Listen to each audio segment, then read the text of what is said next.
fashion, things to wear, possibly faces covered, but more importantly, covering up the bodies. Merch. We have that now. We are very, very excited to announce that Vampire and the Devil have partnered with our friends at Rock and Horror Apparel. They are now taking care of the actual merch, the exclusive merch for the Vampire and Devil podcast, modeled by our very sexy devil right here. Oh, yeah. But we have all kinds of goodies to share with you. Got the hoodies. We got some shirts. We got some tanks coming up. We got some booty shorts. We got all the stuff you want to wear from the Vampire and Devil podcast, thanks to Rock and Horror. Horns up. Fangs out.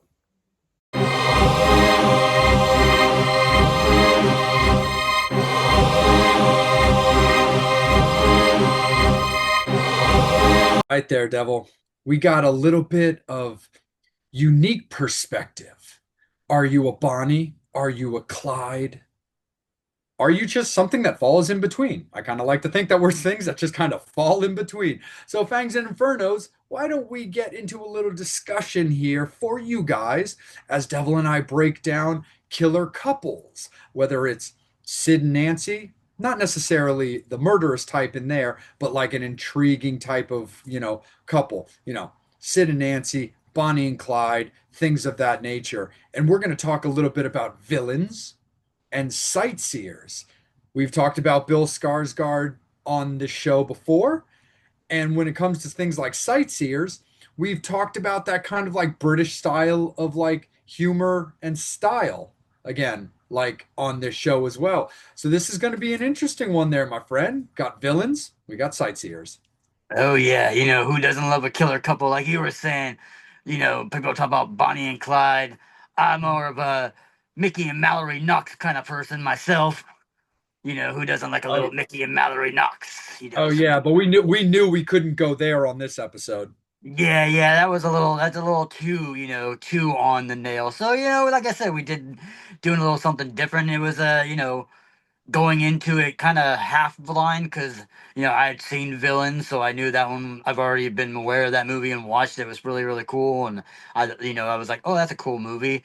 Sightseers was one that neither one of us have watched yet, so I was like, oh, cool. I found out that it was produced by Edgar Wright, and I'm like, I'm a huge fan of of his whole world. Obviously with Shaun of the Dead and the Cornetto trilogy and stuff like that. So I was like, oh, cool. And I guess like you said earlier, I'm hardcore into the British humor, and it's definitely that one of those kind of movies. If you're into horror type stuff like that, and necessarily that British comedy stuff, it's definitely a cool pick. But yeah, like I said, sometimes when you're killing, it's like it's the guy that goes out and kills, the girls, Ted Bundy type style. And sometimes you got the girls that are killing like Eileen Warnos. And then sometimes, you got to do it hand in hand. Sometimes, you got to tell the missus, hey, man, let's pack up the Winnebago or the Chevy or whatever, and let's start a murder spree, make our way into the sea and sell some seashells like villains. Absolutely. No, 100%, man. But let's start off a little bit with that British humor. Let's kick it off with you a little bit there, my friend, as we start off with Sightseers on this one, which is a really, really unique movie. Again, you and I are both into that like British style of humor movies. I mean, there's, my mom always brought me up on a lot of that stuff. It's one of the reasons why I got into Dark Shadows really, really young. Got into things like the Chronicles of Narnia when the BBC was doing those like made for TV style movies because I always loved the books and I'm still very protective of the movies. Yeah, they did much more upscale, modernized movies, not that, within the last like 20 years, and they're great. But still to this day, like I'll die on the hill for how truly great those old school Narnia BBC movies are. And of course, we're Monty Python people as well. So British humor is definitely not lost on us. But again, the writers of this movie are also the killer couple of this movie as this very kind of awkward couple that want to do this kind of getaway, like romantic kind of getaway, like Winnebago camping style. And it's this unique take on where everything's just kind of going wrong. Like people are being loud, they're being disruptive, they're pissing off the husband. The wife is just kind of wanting to stand by her man, but she also wants to take advantage of this potential romantic getaway, but she's really awkward and not very good at being the romantic type of like, instigator kind of a thing. There's so many very bizarre, you know, things to this movie. I mean, if you're into this humor, it's definitely going to be for you and you're going to love it. If you're not into this humor, the fun thing about this movie is, do I think it could be a hard sell? I do. But if you do give it a chance and you're kind of riding the wave, this movie is so much fun. Oh yeah, yeah. I mean, like I said, I just love it to begin with. You know what I mean? You got the typical, girls meeting a guy. They're gonna, are just meeting each other. They're gonna go out and do this excursion in Winnebago. I love the moms. Like, what if he's a serial killer? Mom, he's not a serial killer. Then sort of maybe he is. When you find out a little later Right. on. But it's like the whole time, like even the mom's like she fakes like falling and like, oh, I'm injured, I need you here, and she's like, no, mom, I'm not gonna go. I'm doing this. I love my I've own life. fallen and I can't get up. Yeah, kind of shit and stuff like that. But yeah, it's like, I love it. At the very beginning, you got this, asshole dad freaking basically just making things and he's dropping litter and stuff like that. And he's like, you gonna pick that up? No, we're not gonna pick that up. And he's like, oh, okay, you're not gonna pick that up? Okay, whatever. Then it's like, boom, runs into him in the back of his truck. And that's how you can just tell, like, normal people, not people like me or you, but normal people, if we smash into somebody, we're gonna be like, oh my fucking God, like, I'm so sorry, blah, blah, blah, blah, blah. He's just sitting there like, yeah, that guy got it coming. So you're kind of like, that basically sets up like, okay, the mindset of this dude and stuff like that. Yeah, and then it's like they go into Dude the shouldn't have camp. been standing there. Yeah, yeah, he was in my way, man. I'm like, No he was way. more he was more worried about maybe the what do you call it, getting the money back, from the rental of the Winnebago, more worried about that than worrying about some dude's life and stuff like that. Especially he just did it right in front of his kid and wife and stuff like that.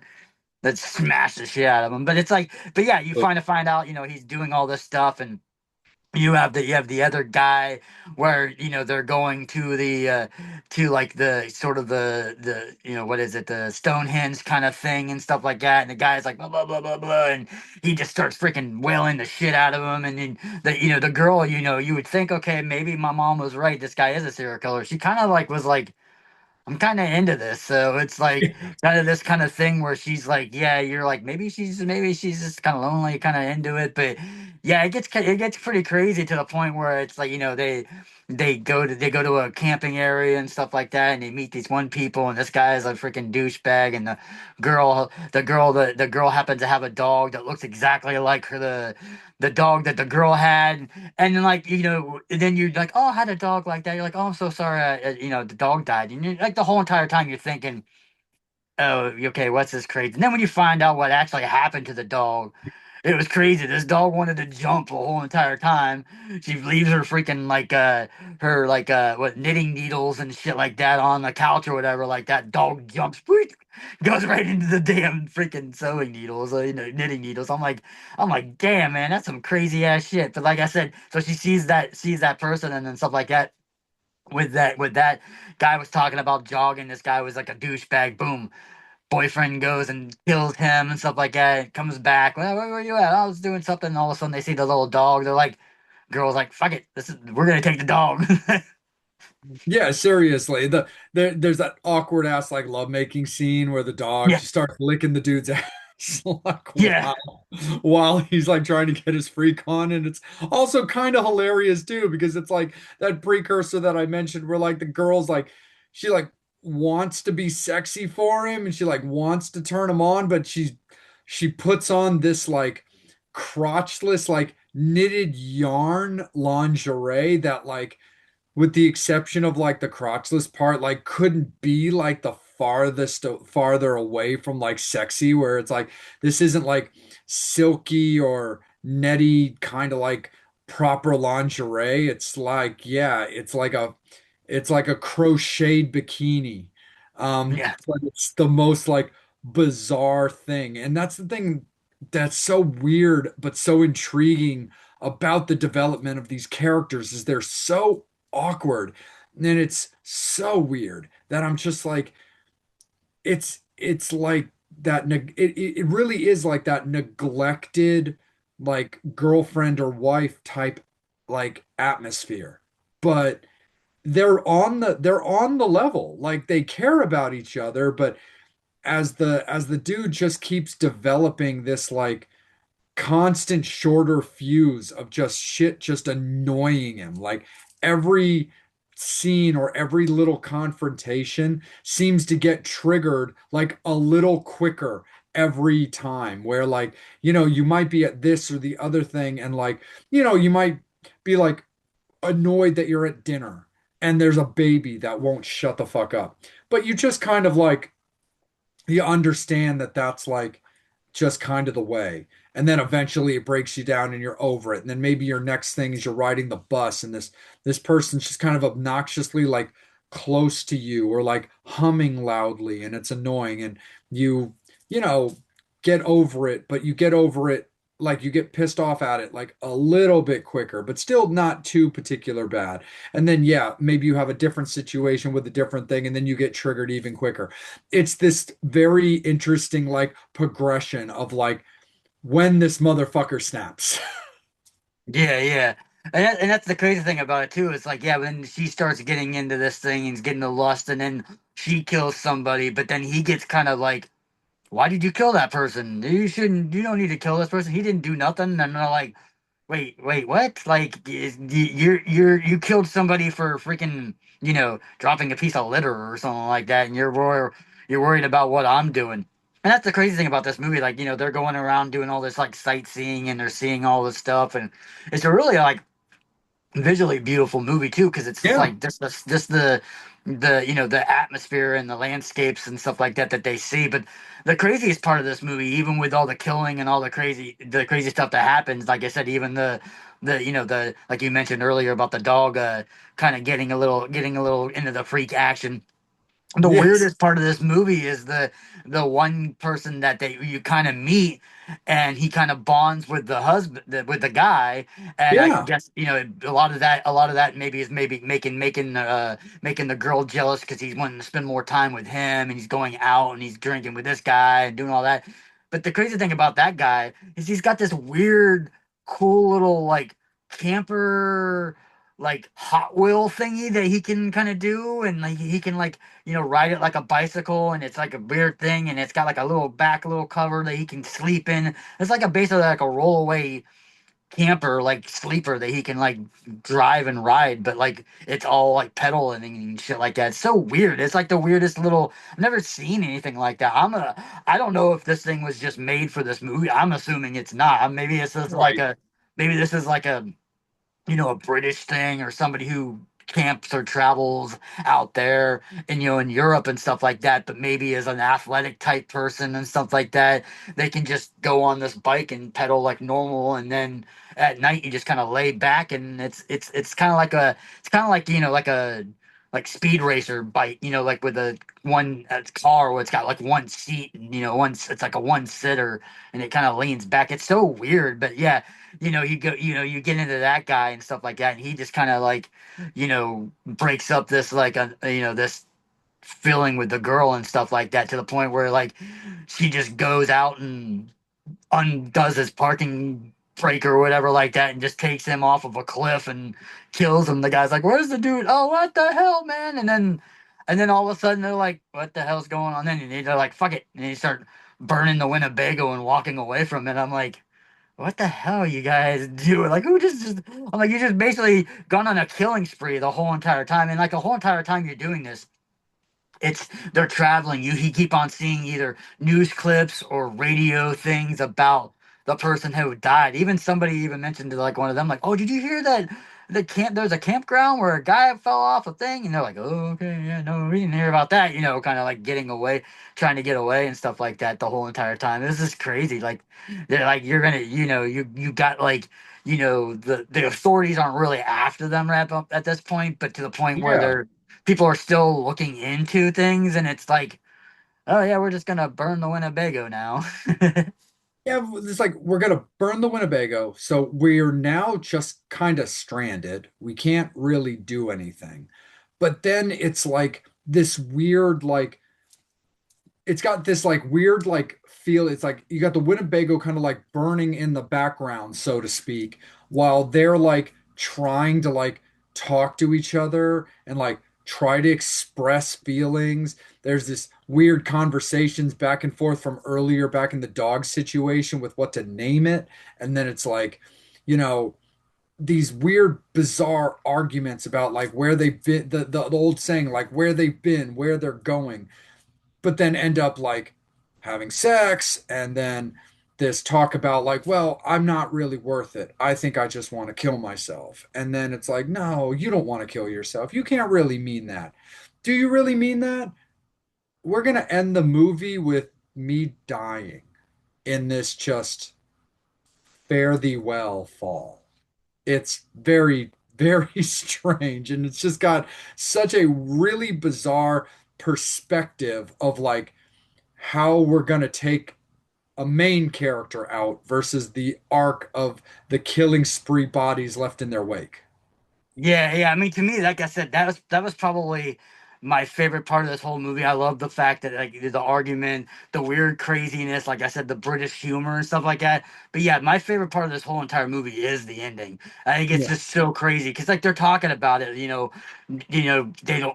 don't want to be they want to be together, blah blah blah. They want to do this kind of Romeo and Juliet thing where if I'm gonna die, you're gonna die, and they kind of make an oath together. And like you said, they go up to this big, huge, giant, like, hill or whatever, mountain or whatever like that, and they're holding hands, and they're both like, okay, fuck it, we're gonna do it, we're gonna die together. And as it's like one, two, three, he jumps and she just lets go of his hand, and you just see him, blop, splat, and she's just like, yeah, fuck that. I wasn't gonna kill myself. Like, yeah, it's just such a crazy ending because you weren't expecting it. You were thinking as nuts as she was and as crazy obsessive about this kind of stuff. You thought that there was gonna be that kind of ending where it was like, oh yeah, they're both gonna do it. They're both gonna jump or whatever. And then she just lets go of his hand, and it's like, oh man. And even though it doesn't get to it because we don't see this in the movie, I just kind of feel like she goes back to her mom's house or whatever and just be like, he kind of was a weird guy and maybe he was a little serial killerish or something. I can imagine her just making that some weird. But by the way, I have a dog that looks like our other dog, so hopefully I don't kill this one or whatever like that. But yeah, it was just so I just love it because it was one of those ones where you weren't expecting it. You know what I mean? As crazy as I Yeah. mean, I understand. Like there's been movies where people are like, oh, I'm gonna make a pact together, let's do it, and the one person goes through it and the other person doesn't. I mean, that shit happens all the time. But in this movie, just the way the setup is, the way that she's kind of following him, the way that they kind of just are together, and it's like everything is like conclusive together, and they're all together, and it's everything. You 100% believe that both of them were gonna jump, and then Yes. like I said, as soon as they jump and she lets go of the hand, you're like, oh fuck, that's so great. Like that's like like I said, it was my favorite part of the movie. I was laughing forever. I was like, I had to pause the movie because I was laughing so freaking hard. I'm like, that's just a perfect ending, especially when like I said, with that British humor, with that comedy, with that shit you're kind of expecting. You're kind of like, okay, yeah.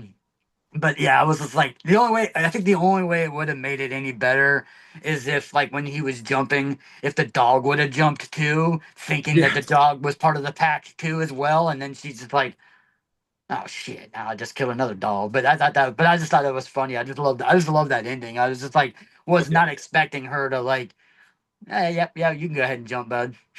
And there's so much of that. Again, it's a British film, so kind of course, but at the same time, like there's so much unique British humor that is so prominent in that style of filmmaking. Like there's that one scene that's like the ending is so good, Devil, just like you said. But one of my favorite scene of the movies for it just being as obscure and bizarre as it is she's writing a letter. with this ridiculously huge novelty pencil. Oh yeah, that big huge giant like pencil that's like 16 feet long. Yes, it's like this fucking big. It's leaning on her shoulder, like as she's trying to write this note. And I'm just like, this, everything about this is Monty Python. Like, I could even have seen something like this in Shaun of the Dead. Like, if Sean like needed to leave a note for somebody or needed to leave like a note for his roommate or a note for Ed or even a note to his parents and be like, fuck, there's red of me because my fucking pen's broken. Fuck it. And just uses this giant like pencil. I could just picture that being a thing. Because that scene I love because it's so just unapologetically British humor. No, yeah, it's so stupid. It's so great. But yeah, it's definitely like one of those ones. And like I said, it's it being a movie that I hadn't seen before. I've never, like I said, I never even heard of it before. It just happened to like go and look at like when we're trying to figure out movies that we wanted to pair together for for the showdown. I just Yeah. happened to like just happened to look at Killer Couples, and I'd seen that one, and I was like, "Oh, okay." And I saw some reviews, and people people liked it, some people didn't like it as much, but I was like, but then like I said, I saw that produced by Edward Wright and stuff like that, and it had that kind of British humor comedy to it. I'm like, you know what, I'll subscribe to it for a minute. I'll check out and see what it is. And I like I said, I thought it was good. It's like I said, is it? I mean, is it up there with like the Shawns of the Dead and the British, the hardcore ones like you were talking about, like Monty Python, huge Mr. Bean fan and stuff like that? Yeah, it's not as great as some of those things, but like I said, I liked it. I thought it was just a cool British movie. I think it's a cool movie that most people, if you're into that, like I said, you're into British comedy, and like I said, it's not particularly in this movie. It's not really a horror movie because even when people were getting killed, it's not really brutal. I mean, there's people dying. Like I said, the guy gets run over, the one guy gets beat, pushed off. I mean, there's a little bit of that, but it's more of like just that just the more of the comedy side with just that brutalness of these guys. Because, like I said, both of them, you would, especially the guy. I mean, he's just a dorky geek looking dude that all of a sudden, is killing these people and like not even caring. Like I said, it's not even like even like I said, most people, you can, and I guess that's the thing about it too is like when he runs over the first guy, like I said, even being unapologetic about it. But most people, you kill somebody, even if you're intentionally killing somebody, like someone's coming after you to try to kill you and you're killing them first. If you killed somebody, your first thing is probably more likely nerves. You're gonna puke. You're gonna do this. It's like this dude. This dude has killed people before. You can tell he's. This isn't his first rodeo. I mean, he might not be a multi-bazillion killer, but this guy has definitely done the deed before at least once because he was just like cool, calm. Just gave that kind of grin in the rear view mirror and like. But the crazy thing about it was like all that shit comes. Obviously, the cops had to come, all that kind of stuff like that. They're on their merry. I'm like, apparently, the cops in the UK don't really care nearly as much for like. Well, I mean, like I said, obviously you could tell it would have, in the sense it would have been an accident and stuff like that. But you would still think that it would be like, okay, it was an accident. You're not allowed to leave this area for a while because there's going to be this and that, or things we're gonna have to do. It was just like, okay, yeah, oh yeah, it's an accident. Okay, you can go ahead and you're free.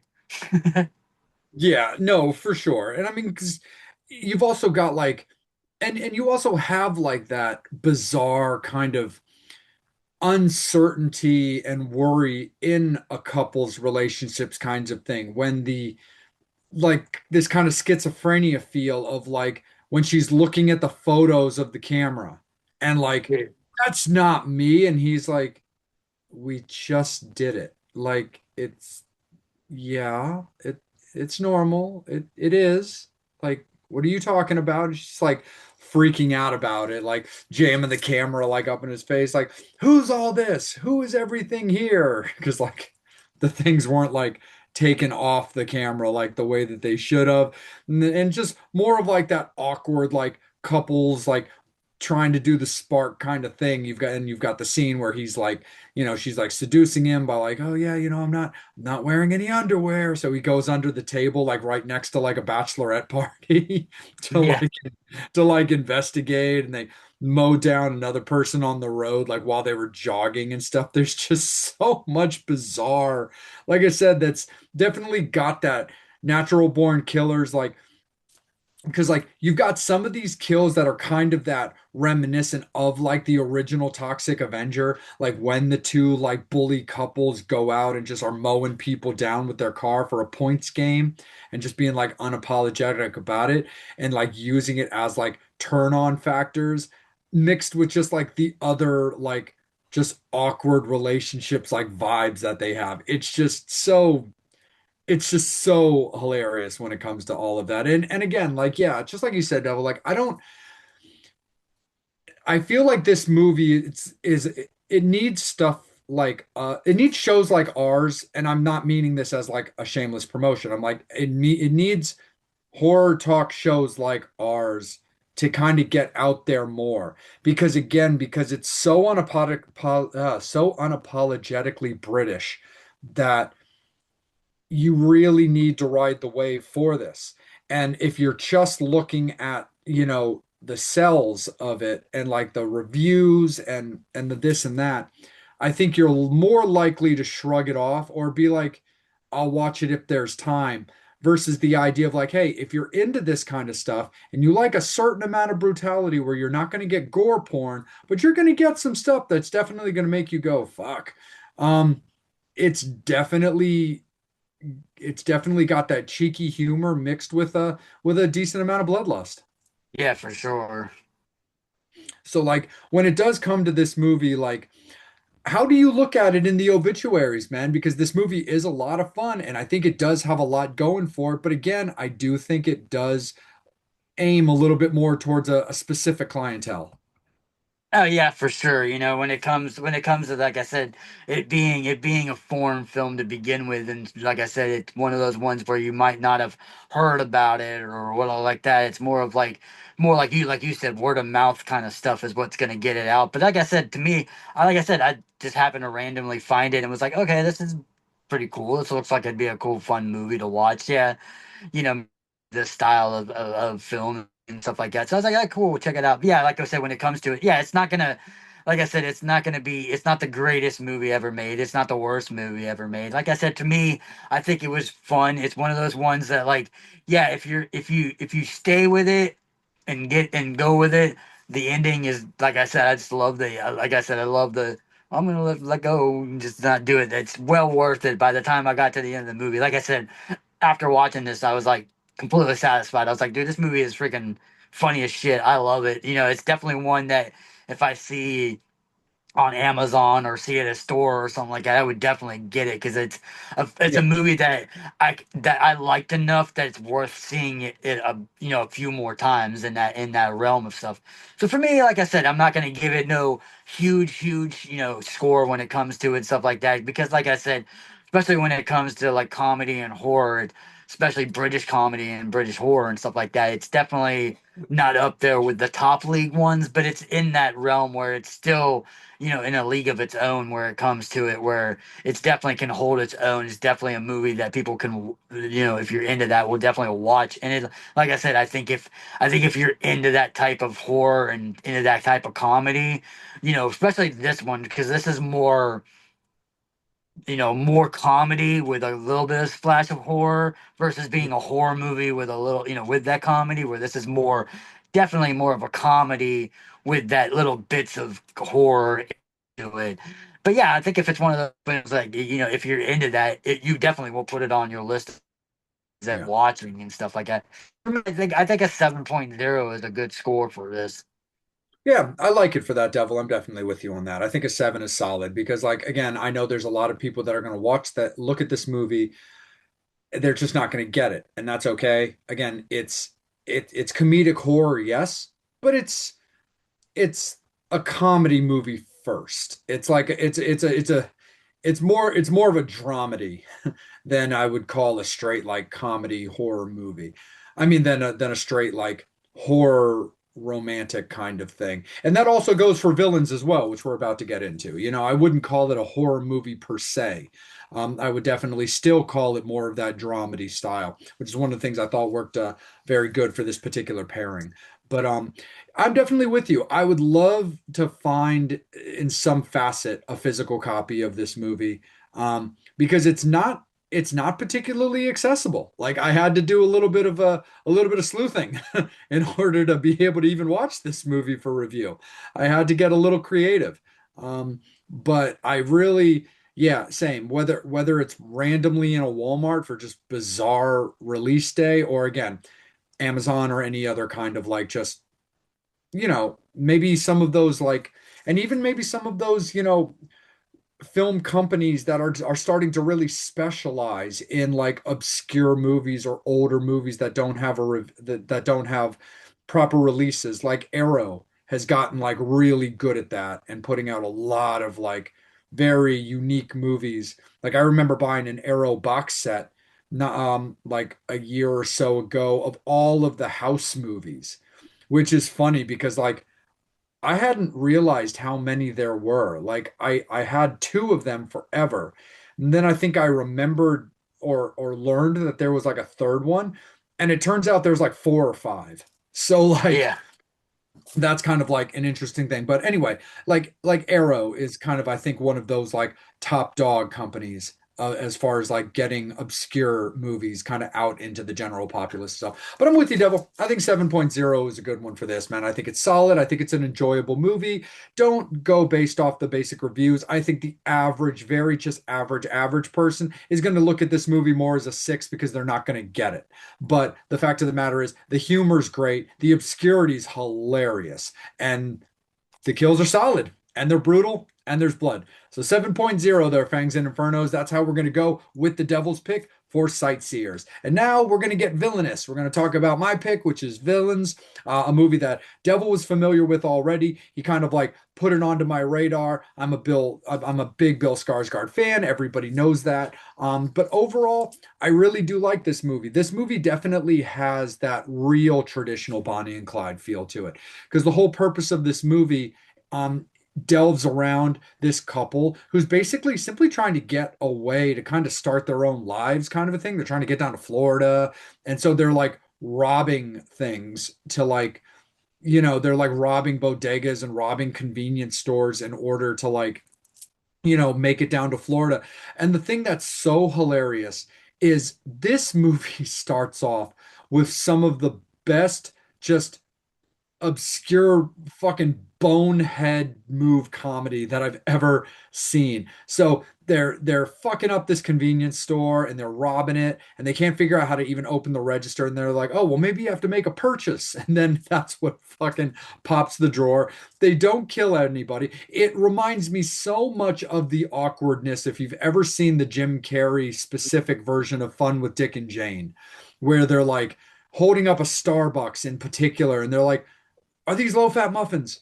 Oh wait, we got to get some of those too, and we want a cappuccino and like a mocha." And like it's got that same kind of comedy. But anyway, they're holding everybody at like gunpoint to rob this store. They finally get into the register and then they get away clean. Nobody's chasing them and they are scot-free.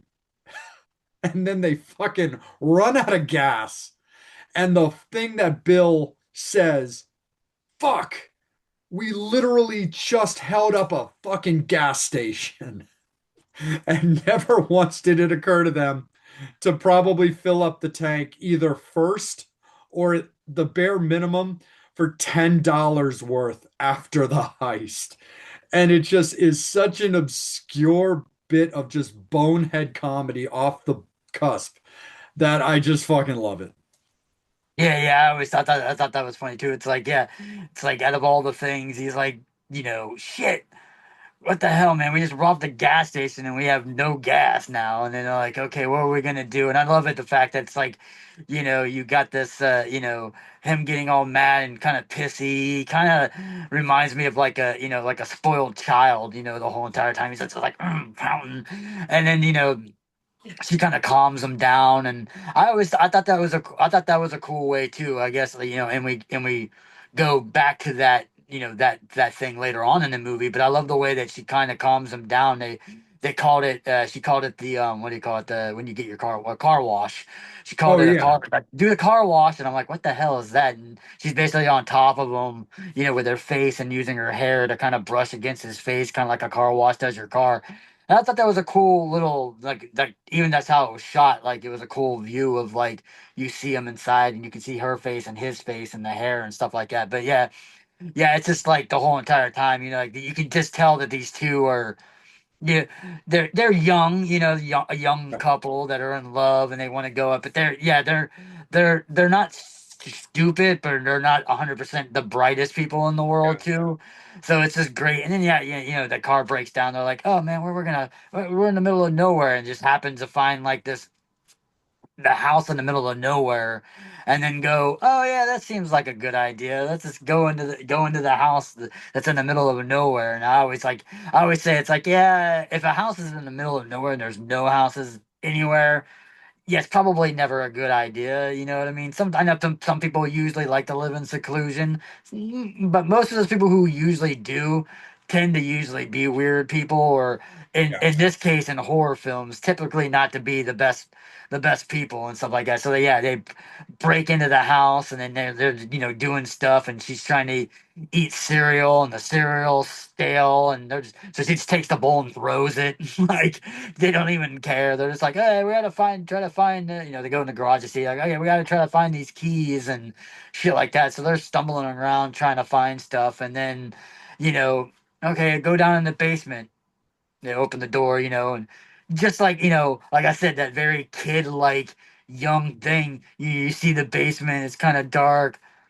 Why don't you go down there? No, you go down there. You can go down there. I got up here. It's like, what, are you afraid? No, I'm not afraid. There's nothing, kind of like that. Like, I don't want to go down in the basement. No, might be something scary in the basement. So they're going around looking, and stuff like that. He's got his little freaking, lighter for the light and stuff like that. All of a sudden, she comes out of nowhere and she's riding the fucking, like, the Saw freaking tricycle, and all of a sudden out of nowhere, like, what the hell? And then, like I said, eventually they turn on the light and you see some shit, and you're like, oh god, what did they just see? And then you find that this house isn't exactly what it's supposed to be. You find a little kid kind of chained to a basement.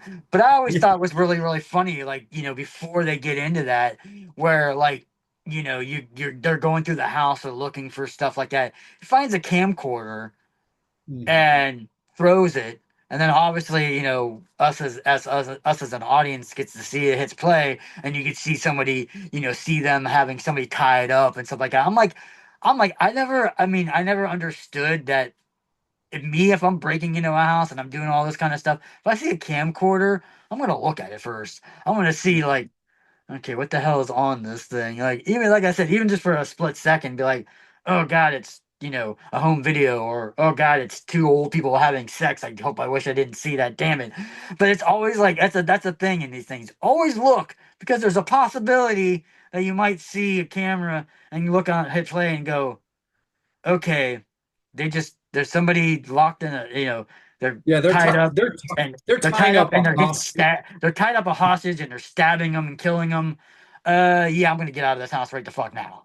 I'm leaving. I don't need their money. Like, Yeah, no, for sure. The couple, they remind me a lot, to be honest, without the crime part, but like they remind me so much of the couple from Bride of Chucky, who are just trying to, the young kids that are just trying to get away. I forget the actor's name, but I know the actress is Katherine Heigl. But like, they remind me so much of that couple, where it's like, look, we're just trying to start our own life and we're just trying to get away. And like, you know, we're not bad people. We just want to start our new life and get out from under the thumb of this, that, or the other thing. So they remind me so much of that just awkward, ignorant type, like somewhat innocent, like idiocy.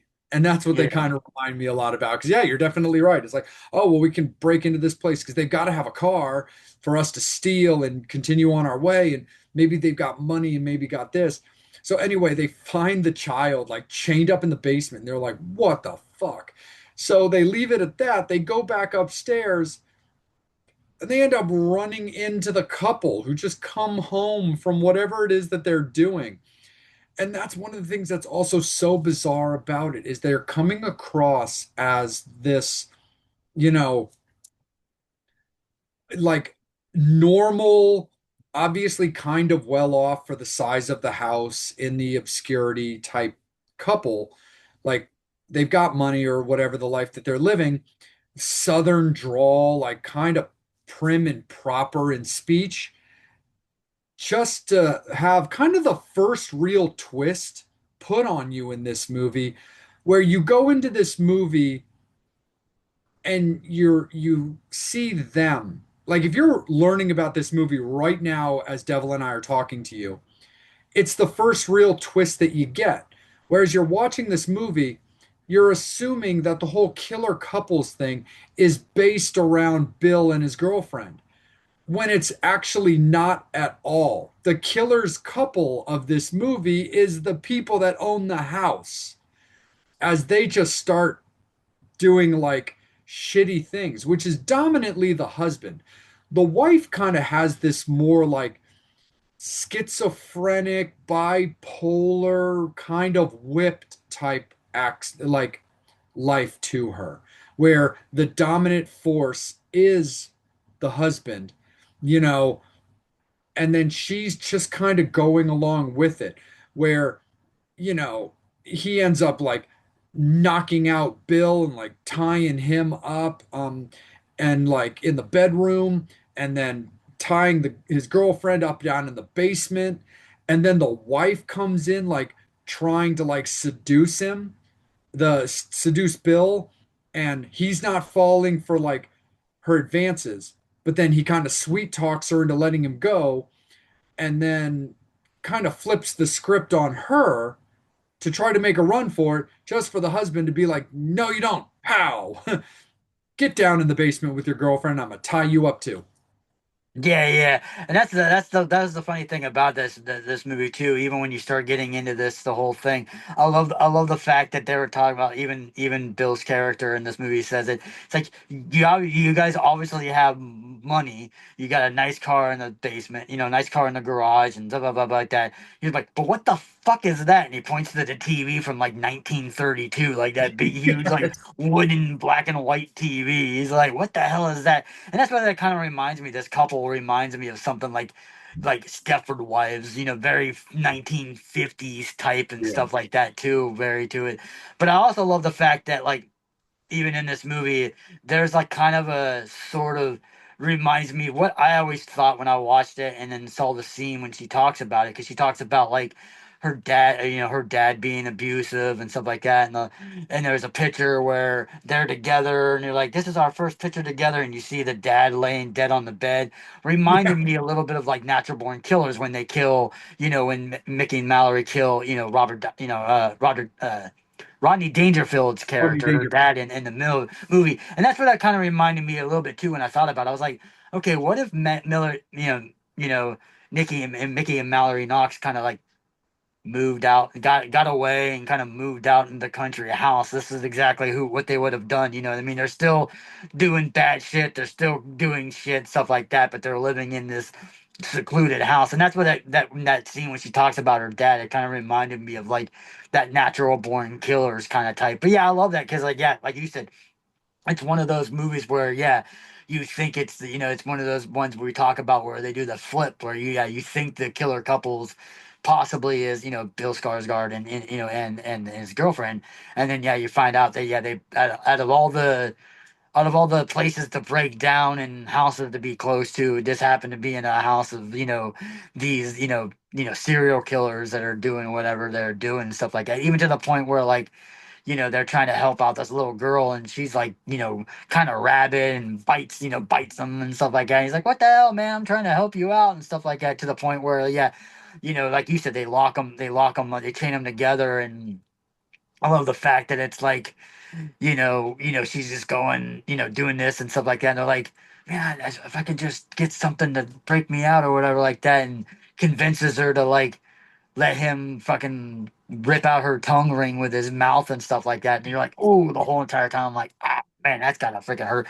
him good enough to do that. But then all of a sudden, he gets free and shit like that to the point where, yeah, you do that and yeah, oh yeah, yeah, he went to go call the cops and everything's all right, and then boom, he comes back in. You're like, God damn it! If he would have just, she would have just been just quiet for a minute. It would have been all good. And it's so weird though too, because then you also start learning different pieces of the puzzle because like the older couple, the homeowners start talking and you start learning things about their lives that don't really match up because they're talking about, they've got this child who's of this age and they're like, yeah, but look at the photo of, when our child was so young and we were so young and it's like this fucking picture is from like the 19 like 50s. Like Yeah, you can't possibly have like one child who's like 5. And that's part of like the whole like schizophrenia thing and that's how you start learning that they're unable to have kids and her obsession is with this porcelain doll they who the girlfriend tries to use as like a hostage negotiation tactic for them to get away but then ends up getting like shot at, dropping it, and the fucking baby breaks all over the floor. So obviously it shatters the mom's like little, delicate little life cycle type whatever. Just, it just kind of shatters her like,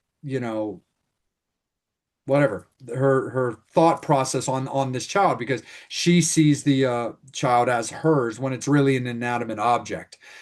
And then you also kind of learn, yeah, it's like, well, yeah, they have this girl chained up because they kidnapped her in order to like have a child, but also kind of is trying to teach her and learn her to be a part of the family, which she's not really doing, which is why she gets chained up. But then they're trying to get away. They think they've like ridden themselves of the couple. They get to the car and they're trying to get away, but the husband hears the garage door open. He's there waiting on the other side of the door. And that's when Bill decides that the only real way that they can do this is basically is possibly self-sacrifice. So you get that love, that love for each other. It's like, don't be scared. It'll be all right. We're gonna do this. I'm gonna do this. Get down. And he runs the husband over while taking basically getting shot to death in the process and it's that kind of like fuck that sucks like it makes sense but he did it for the betterment of his couple just all of a sudden you realize that the husband is like not dead like his face is bashed to shit but he is not going down without a fight and he tries to take out the girlfriend but ends up getting completely just fucking smoked out by the little girl who just unapologetically fucking whacks him.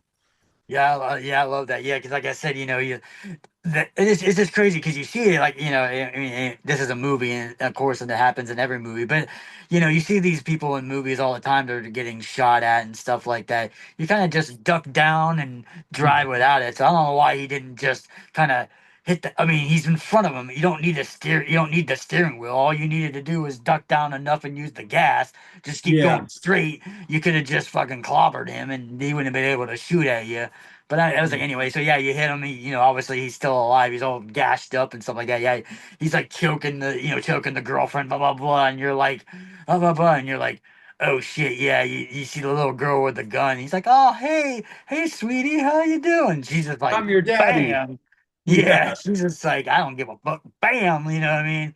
To the point where like the even the wife, like I said, she comes out and she's like, oh, and she start talking to the husband, like again in that same kind of psychic, that Yeah. psycho analysis where she was like talking to to a baby, fake Yeah. baby. She You'll can't be even all right. grasp the, yeah, she can't even grasp the fact that this dude's got his brains all over the damn sidewalk and stuff like that. To the point that the girl and them are like, well, shit.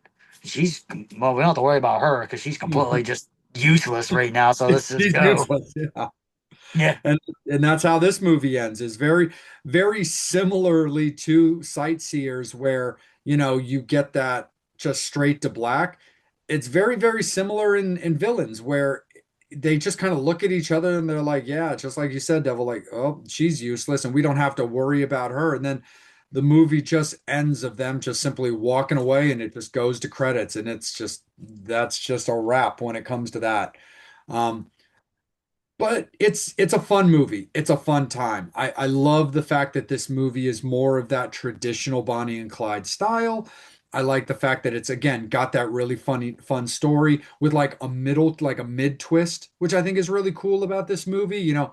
It's not like you don't have to be solidly into this movie before you start realizing, oh shit, there's a whole secondary storyline of this. They drop this like, killer's flip on you only about 30 minutes into the movie. So you actually kind of get it pretty quick, and then it turns into like a survival type movie, and it's pretty cool, man.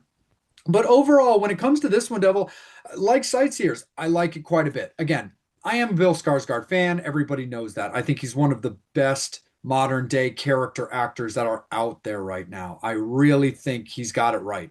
And of course, he comes from such an amazing pedigree. And we've talked about his brother Alexander on this show before as well. But I really just dig this movie. I think it's fun. I like the modern style. I like the stupidity in it. Very similar to Sightseers. I like the goofy comedy to it. Robbing a store, getting off basically scot-free and fucking yourself up because you didn't get gas when you were right there to get it.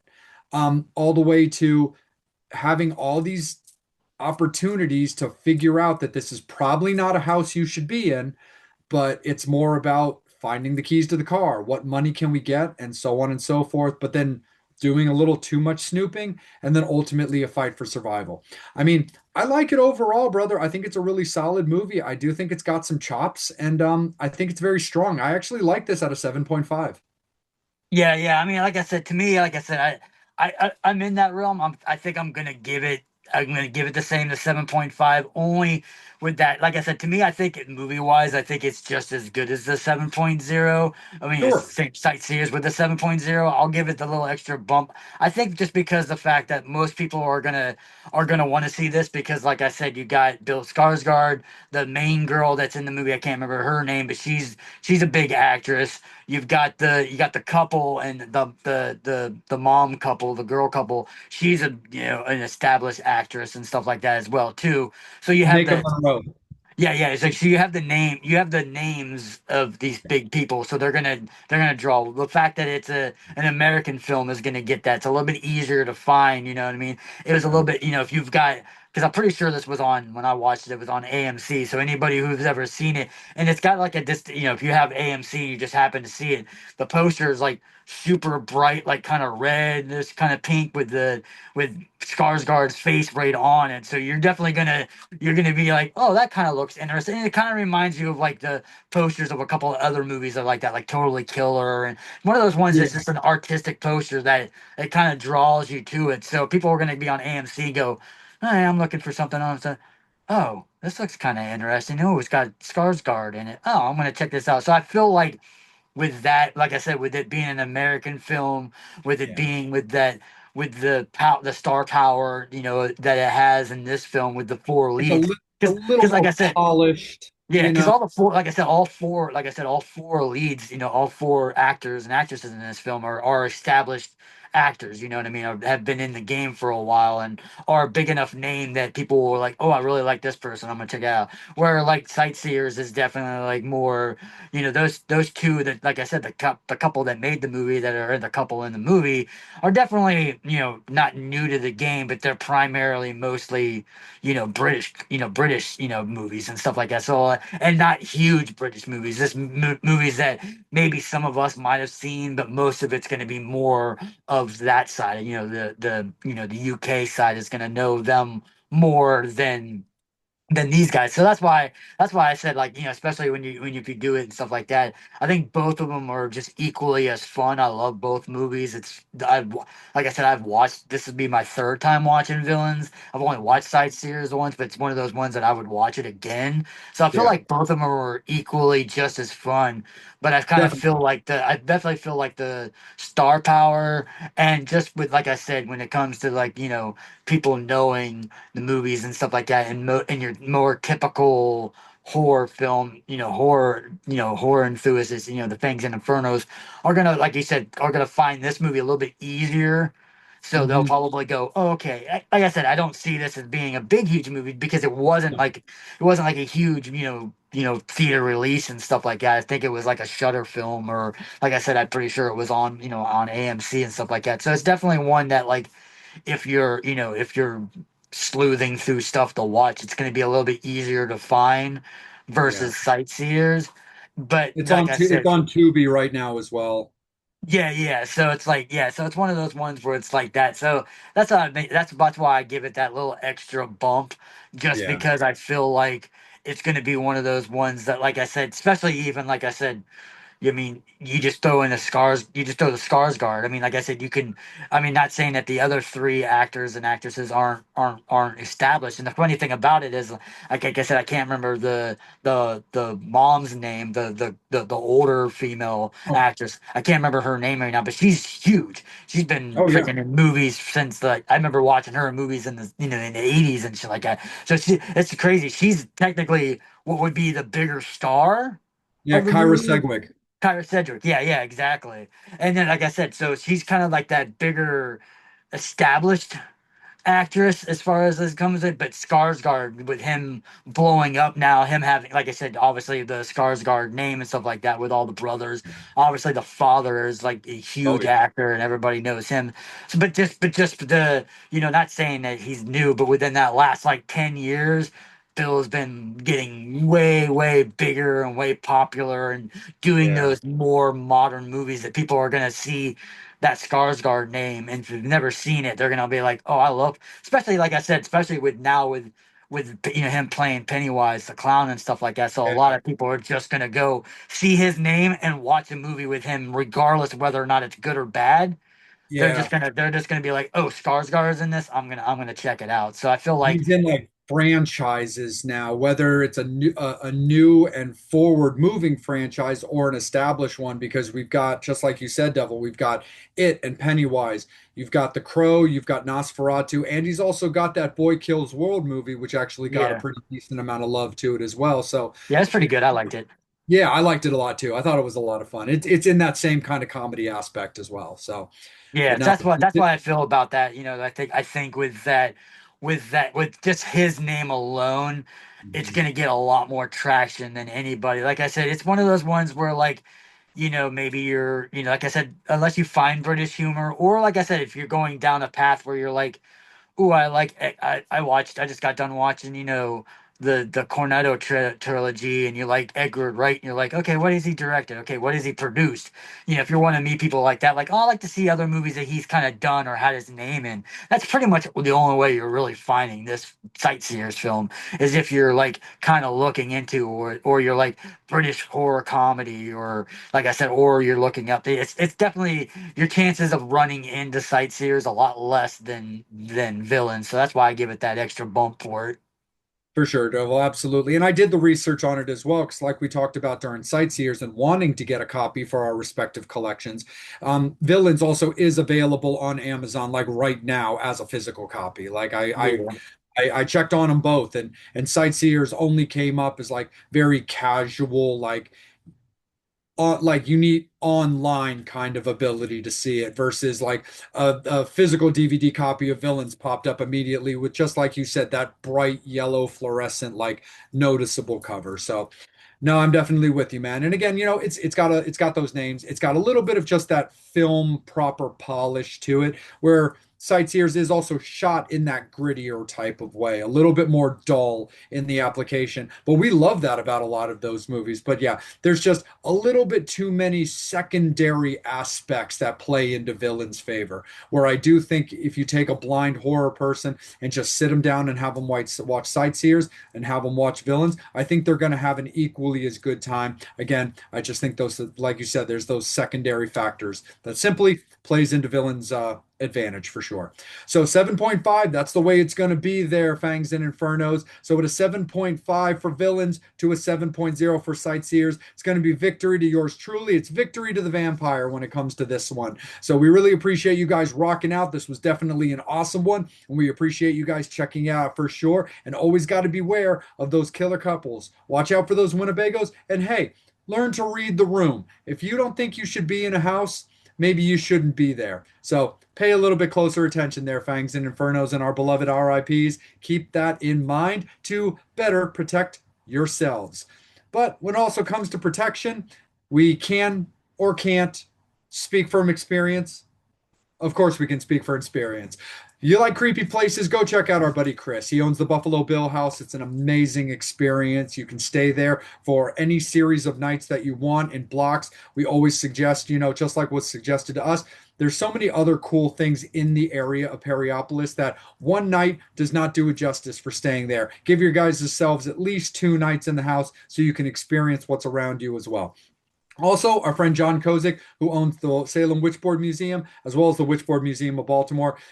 Get out there, support, check these things out. They're amazing historical museums. And, keeping historical museums in the forefront and allowing them to continue to be checked out. Of course, if you like to look oh so posh and also sexy and very, very warm, as it's cold outside right now, at least from where me and Devil are, make sure that you guys are checking out our friends Mark and Lizzie with Rock and Horror Apparel. They're also the exclusive web store for the Vampire and Devil podcast. Bam!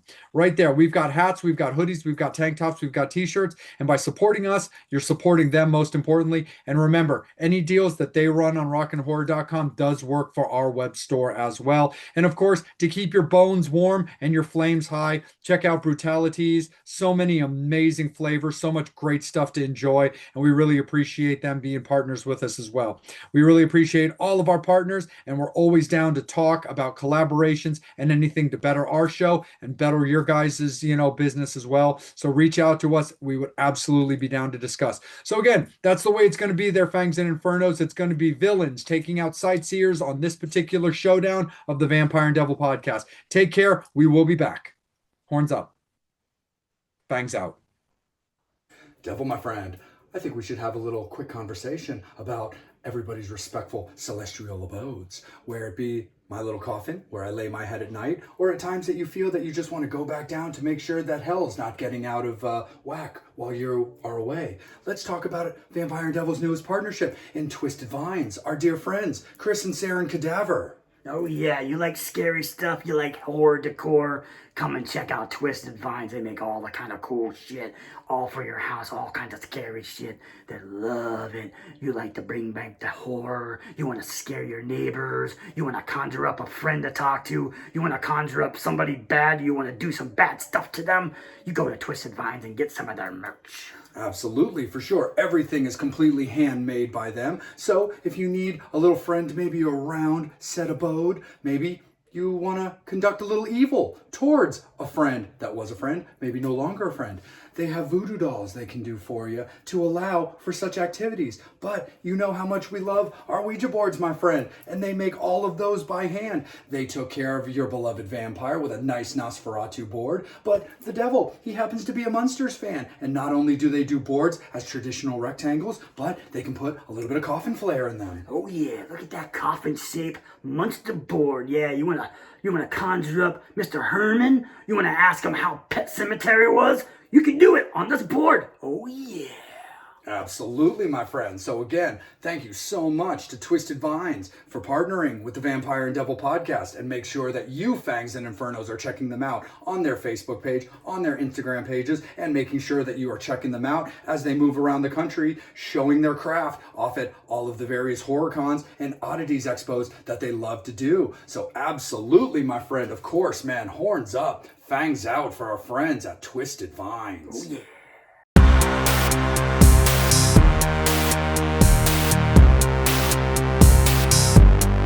What's up? It's the devil here, and we're gonna talk more about movies with the devils in the title. How about Dust Devil? Have you seen this movie? Ooh, it's spooky, it's scary. It's got a little bit of slasher sex to it. Ha ha ha. It's got a little bit of country western, little freaky weaky, yeah. Anyway, it's a pretty cool movie, kind of like a little bit of a mixing the old country western movies, mixed in with a little bit of the slasher with the hitchhiker, a little bit of devil, a little bit of worshiping, a little bit of hell to pay. Anyway, you should go check out Dust Devil from the 90s. Oh yeah, because the devil said so.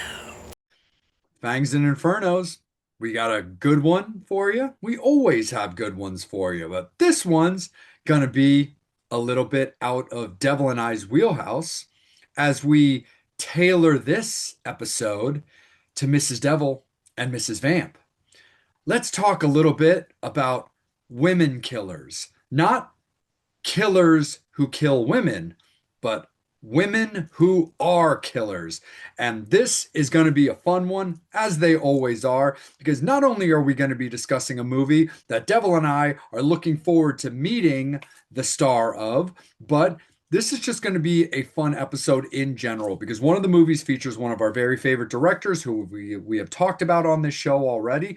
And the other movie is just a movie that I'm incredibly partial to. And I think it has a really, really great story to tell with a lot of different aspects to it, and is also a part of a trilogy that people honestly probably don't even know about. In my opinion, one of the movies is not really well known in general, in my opinion. I don't hear a lot of people talking about it, versus the other movie is definitely a pretty solid staple of horror with that particular director's taste and style of execution being very, very well known. But Devil, my friend, let's have a little bit of fun as we talk about The Woman and we talk about Audition.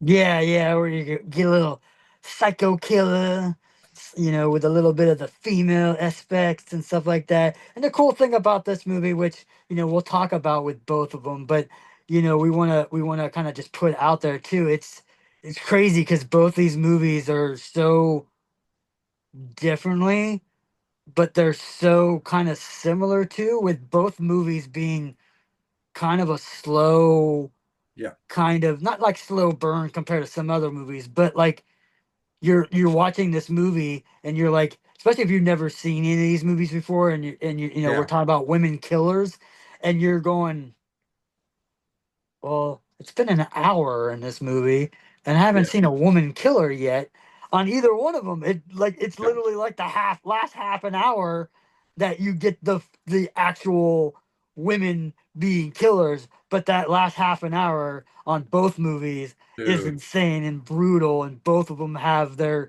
equal parts of craziness and stuff like that. So Hell yeah.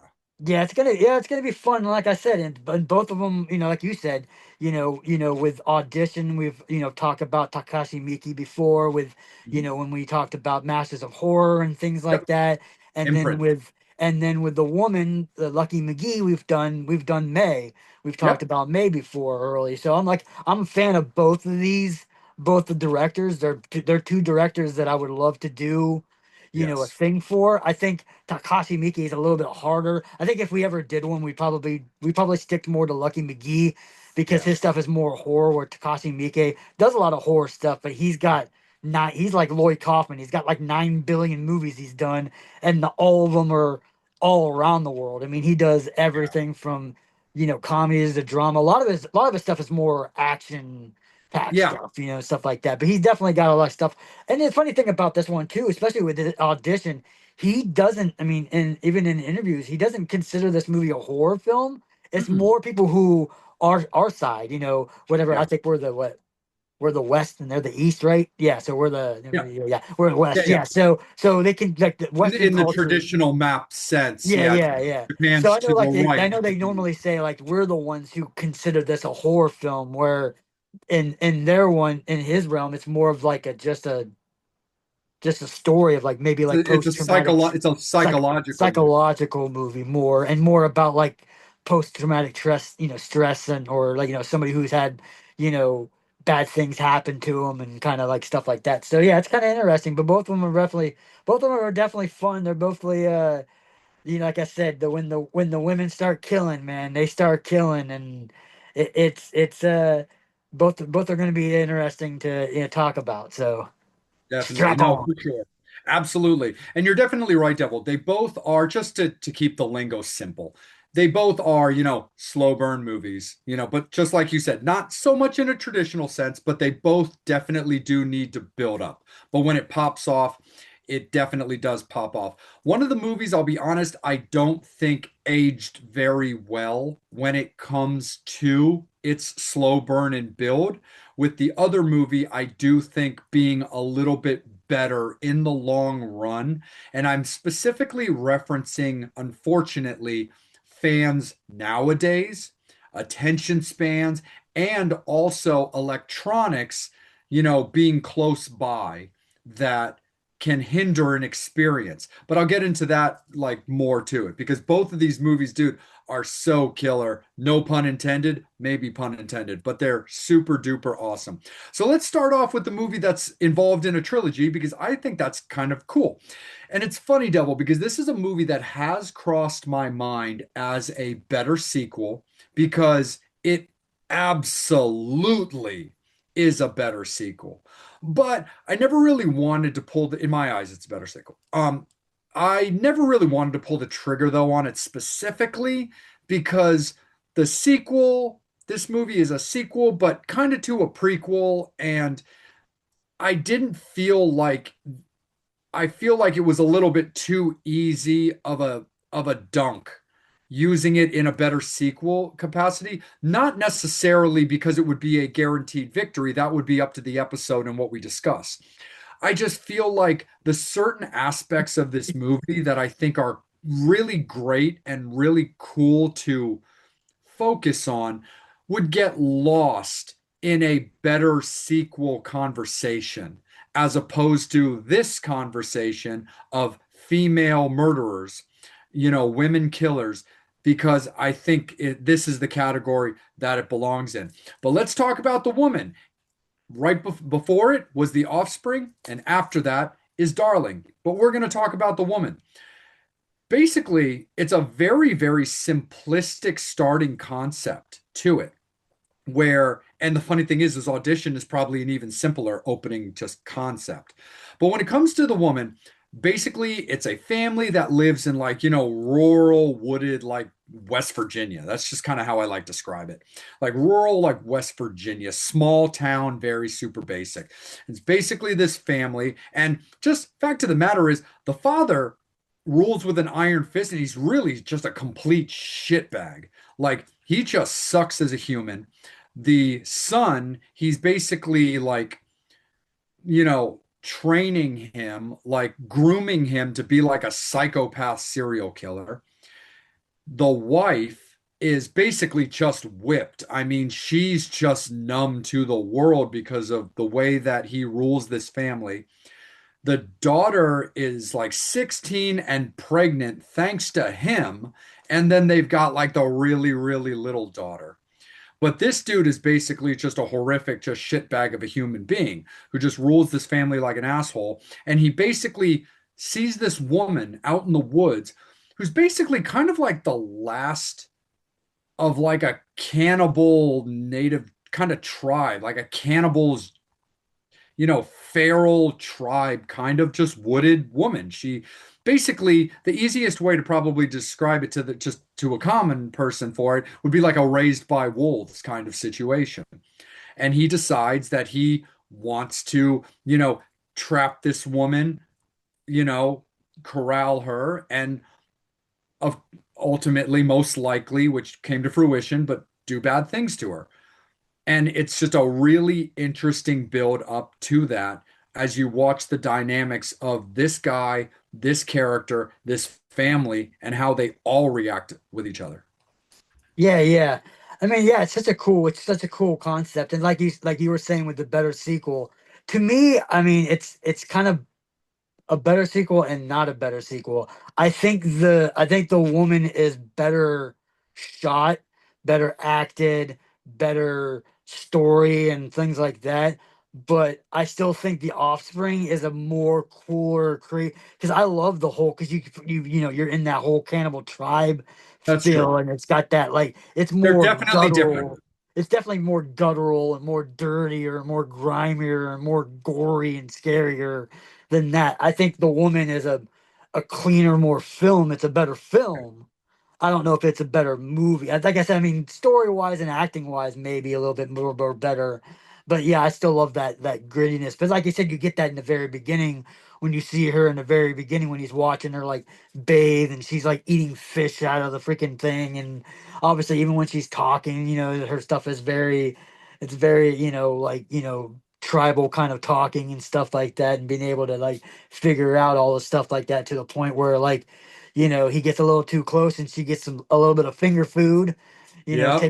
takes just the tip, you Just know the what I tip. mean? It's you know, and it's just yeah, it's crazy. And it's like yeah, it's one of those ones where like you say, I mean, one I love that, you know, I love the fact that, you know, like I said, it's a Lucky McGee movie, and with May and stuff like that, you got Angela Bettis, you know, Yep. being the wife and stuff like that. Yeah, and she's just like yeah, just basically just getting beat. You know, just your typical like you know housewife that's basically ruled like you said, but like an iron thumb and stuff like that.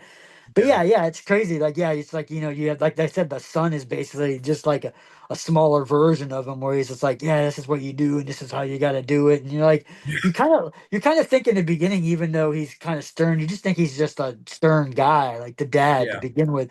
Then you kind of figure out like more about that. And then, like I said, with the daughter being sick, you're like, well, okay, it's got to be more than likely, you know, like it's some incest or something like that.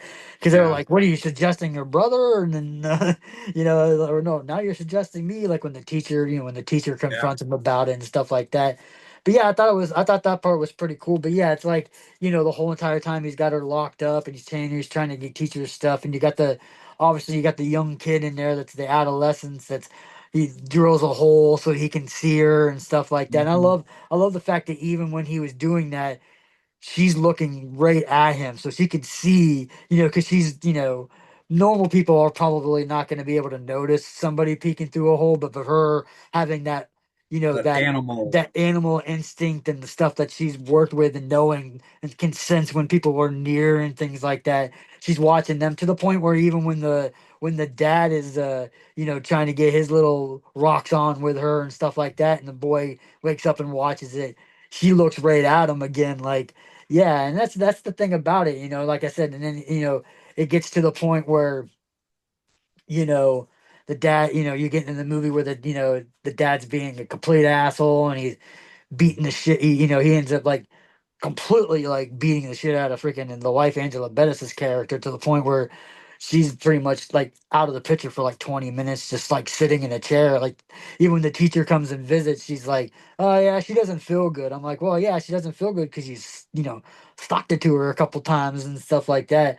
To the point where, Yeah. yeah, it's you know, where the daughter, you know, the daughter, you know, the daughter ends up, you know, letting, you know, the woman loose.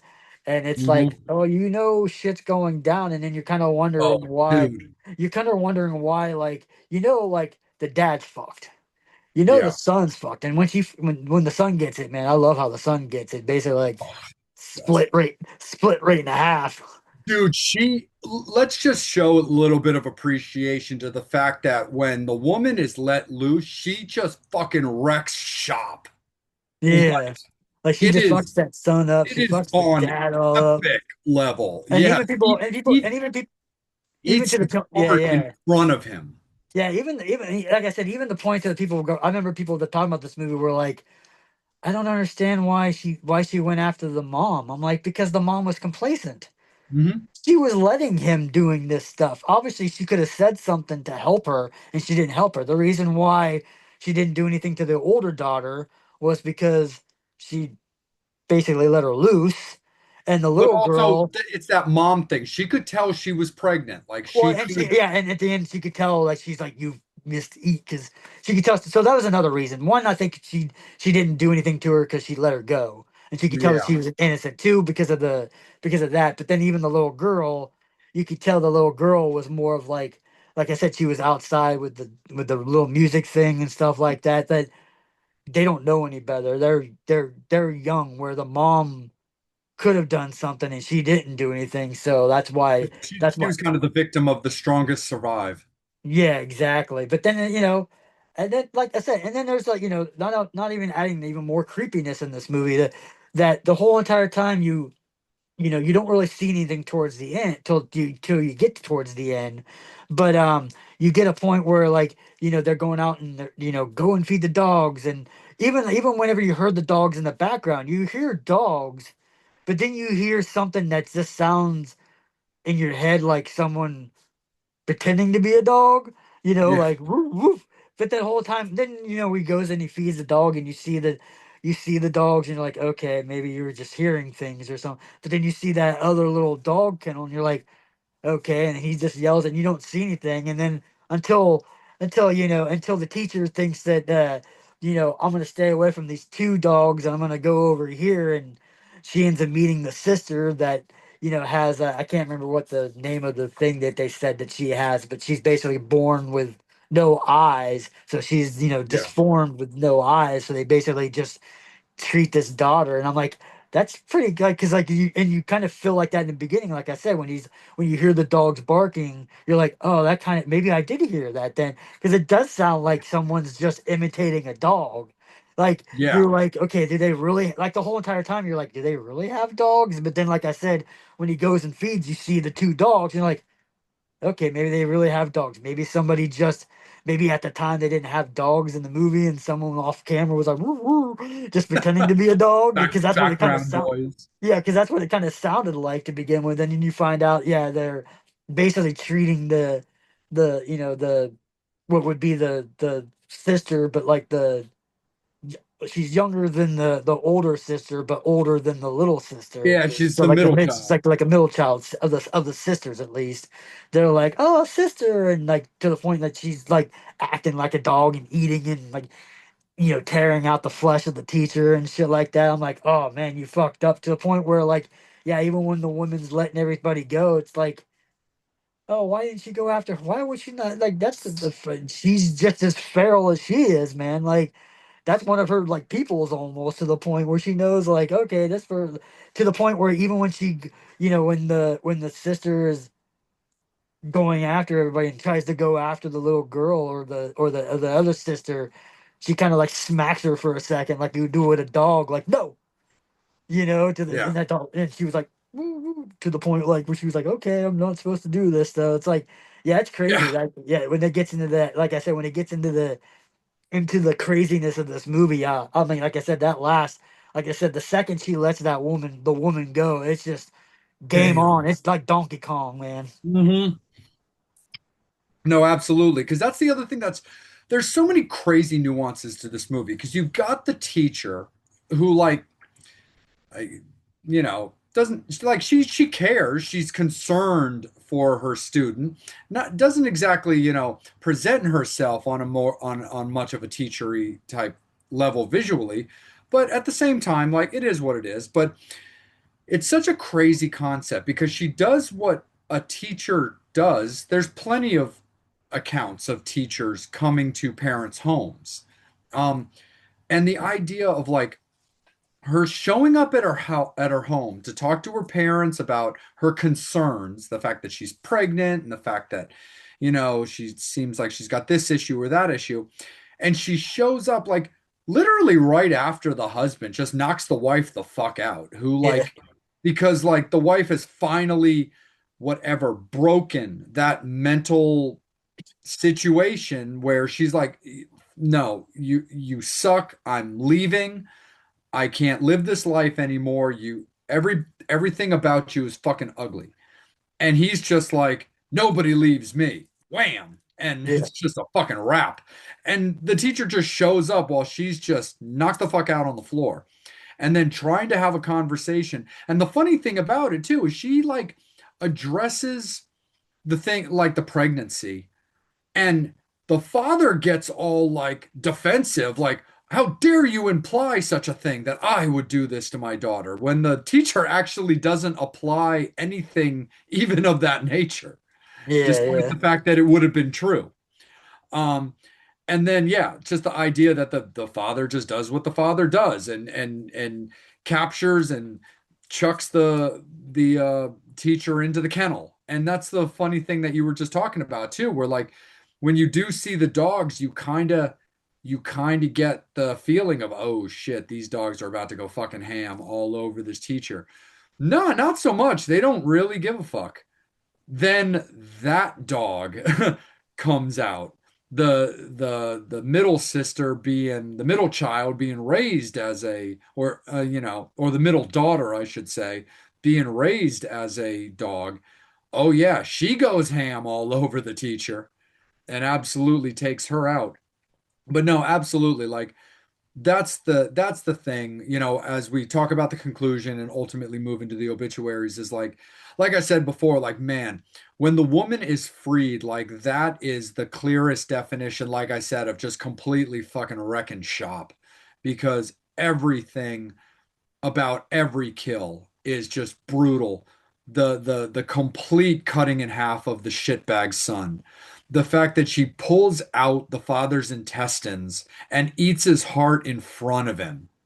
And then ultimately just eats the face of the mom, just like you said, because she's docile, because she's whipped, because in my opinion, only the strong survive.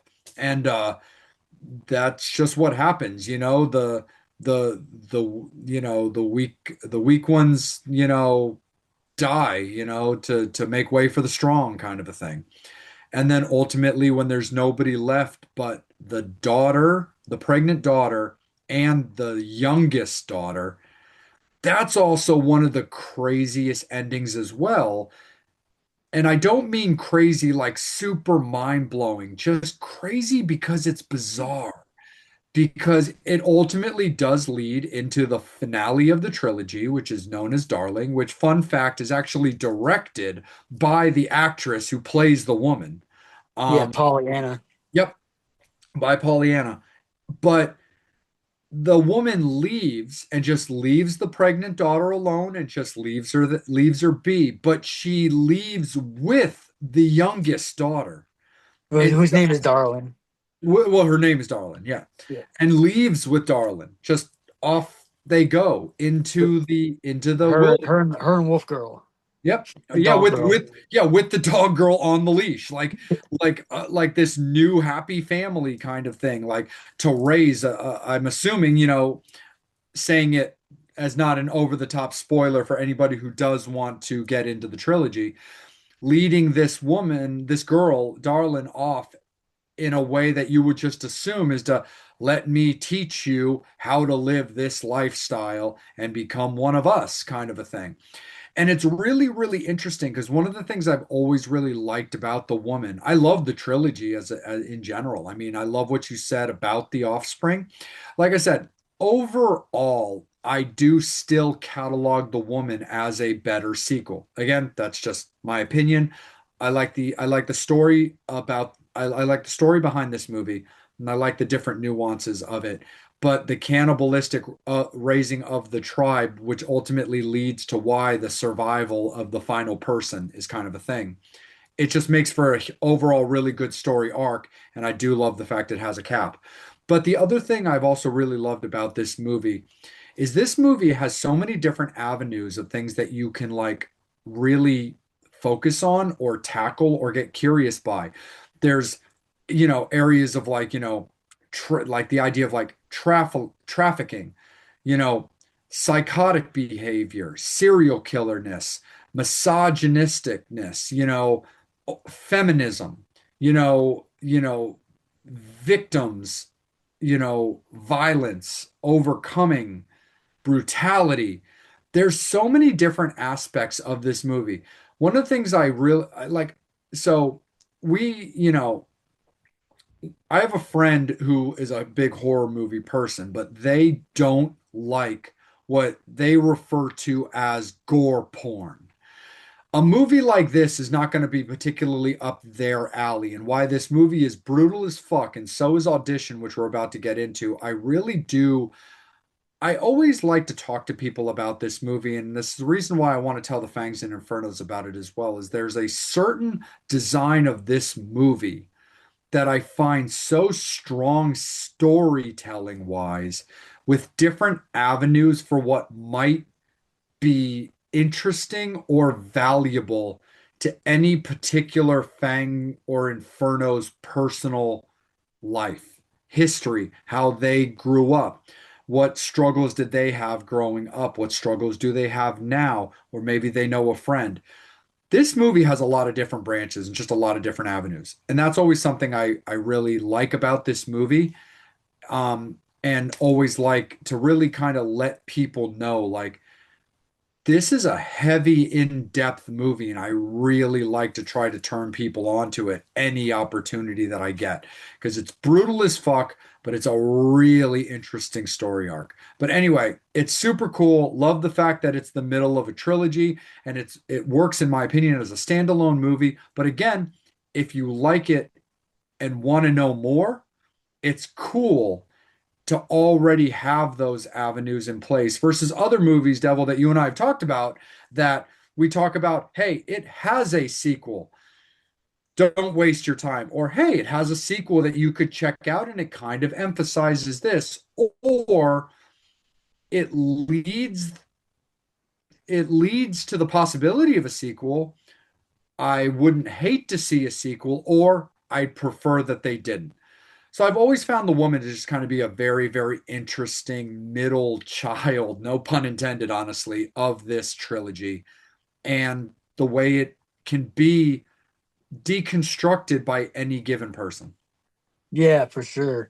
Yeah, it's just a cool. Like I said, I'm a huge fan of huge. Like I said, huge fan of Lucky. Huge fan of Angela Bettis. Huge fan of Pollyanna. Like I said, like that. Which was kind of interesting fact about Pollyanna. What I was telling you one time, like when we were just BSing off the air. But I seen like a Facebook video of like some TMZ guy seeing a comedian, and all of a sudden he's talking, and all of a sudden Pollyanna walks by, and I'm like, why would Pollyanna be with this person? So I looked it up on Google.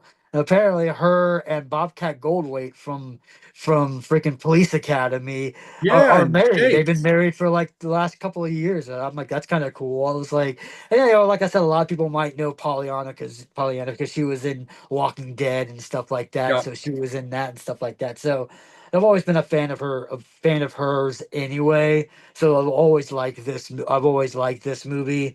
And I love, like I said, I love the fact that it goes in. And like I said, it's one of those ones where, yeah, it's like you said, you can watch it by itself. You really don't need to see yeah, Darling or that, but it's cool when you see it because, like I said, if you watch it from the offspring into the woman, it makes it more sense of why she's when she gets loose, and that, or in the very beginning when you see her being feral and then her being loose, it kind of explains why, because she's fucking, she's been raised by a fucking cannibalistic crazy fucking tribe, these yeah, feral monsters and shit like that. So it's so pretty brutal to the point where it's like, yeah, when she, she's let off the hook, yeah. yeah, she don't give a shit. She'll fuck everybody up. Absolutely, Devil, for sure. And just as a fun curiosity question for the Fangs and Infernos, but also just one that I might be kind of interested in, is that being that Mrs. Devil is such a fan of The Walking Dead, if Paulina was to come to one of the cons that we frequent, is that somebody that you would need to get for Mrs. Devil's book? Oh yeah, we haven't got a chance to meet Pollyanna yet, so yeah, she's definitely one on there. And like I said, and like I said, even though with our Walking Dead, obsession that we have signed, we've done people who are like met people who are on like one episode. I mean, even like they were bigger actors, but you have someone like like what's his name, Patrick from Terminator 1000. Oh, Robert Patrick.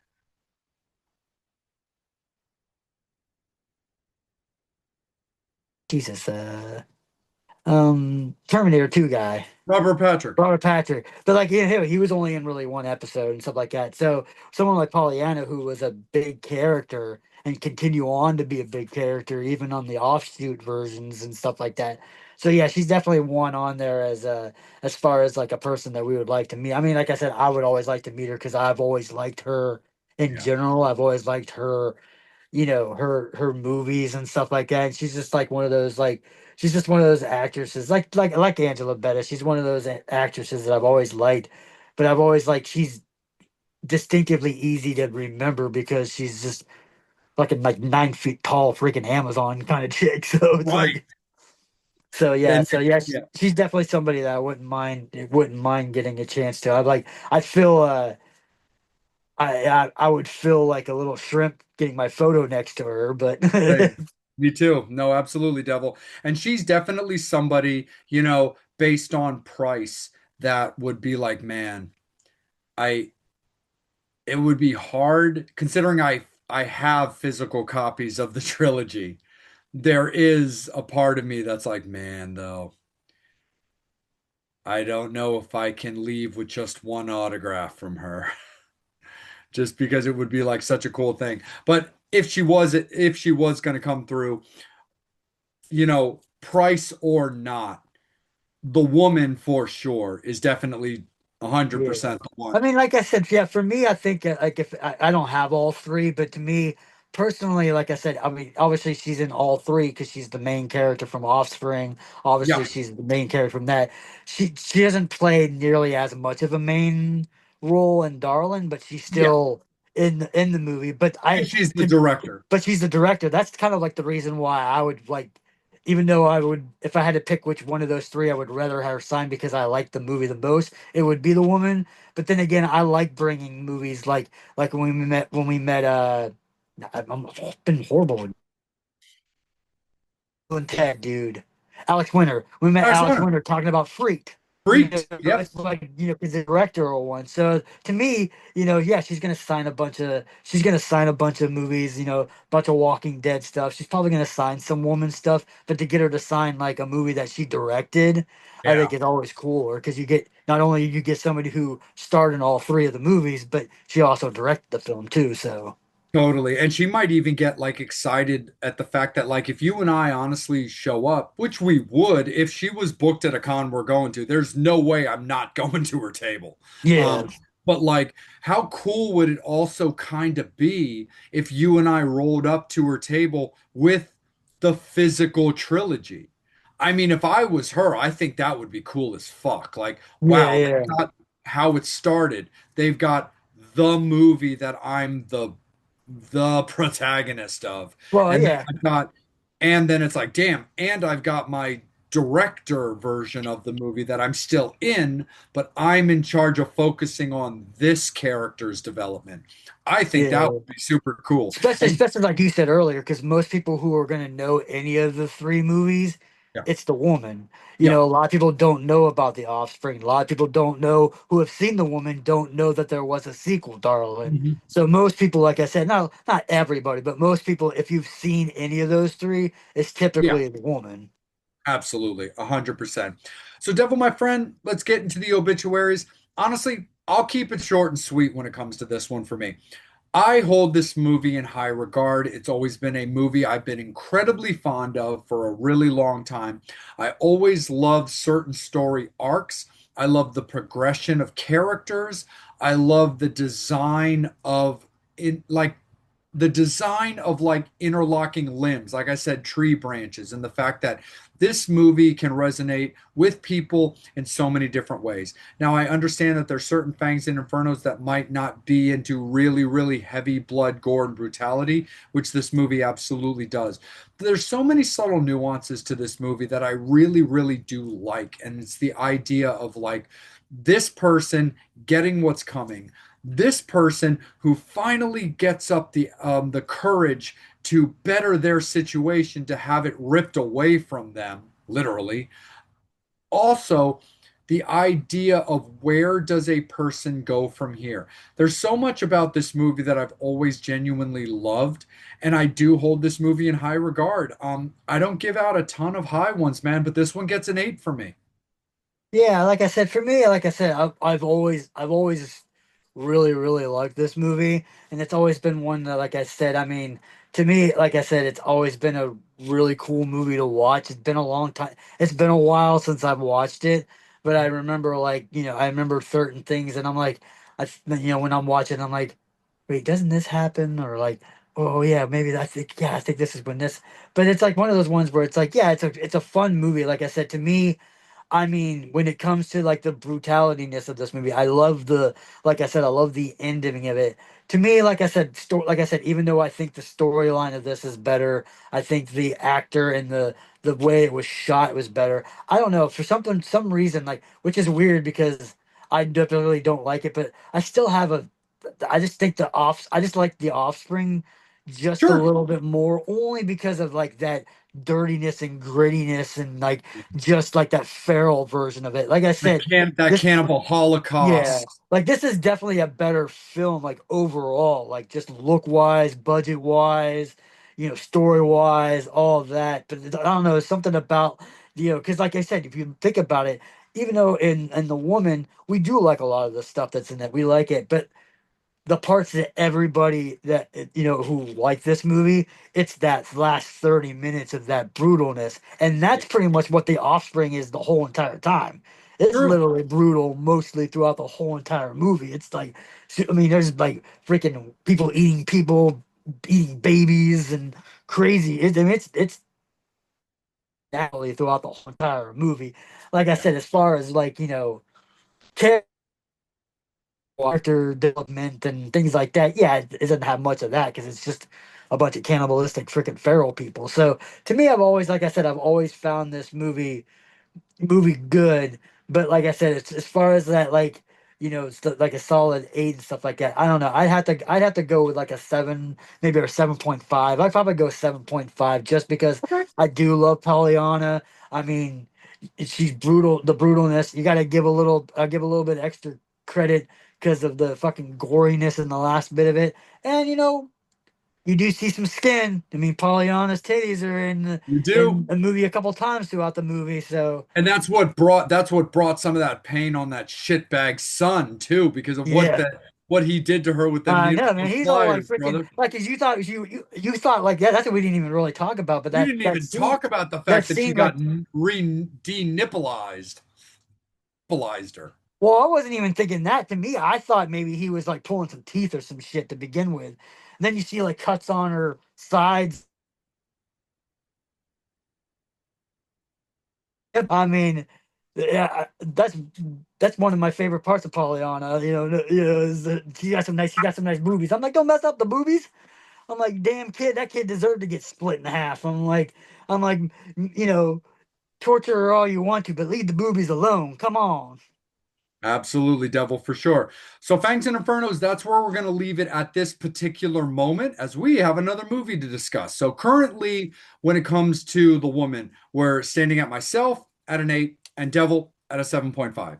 So, we're going to hold it there for the time being, and then we'll cross that bridge when we get to it. Because we got the Devil's pick as we get to talk about one of our favorite directors, somebody that Devil and I are very, very fond of. Like I said, we've talked about Lucky McGee with May, but again, we've talked about Takashi Miike when it comes to, Imprint when we did our Masters of Horror episode. So let's talk into the movie that ultimately, when it comes to Takashi Miike, when it comes to, the States or Americans and his overall, for lack of a better term, horror catalog, because just like Devil has said, there's so much to his catalog, but he's not specifically known to be a horror director. He's known to be more of an action director. But again, the translation overseas is very different from like the East to the West. So we look at certain movies, whether it be Imprint, Itchy the Killer, and ultimately Audition, as definitely horror movies and things of that sort. But let's talk about Audition because, again, like you said, Devil, like I said, when it comes to the buildup of this movie, it's very similar to The Woman with that slow burn build.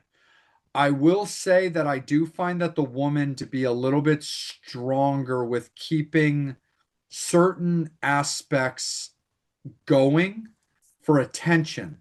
And I'm going to get into more detail on that a little bit later.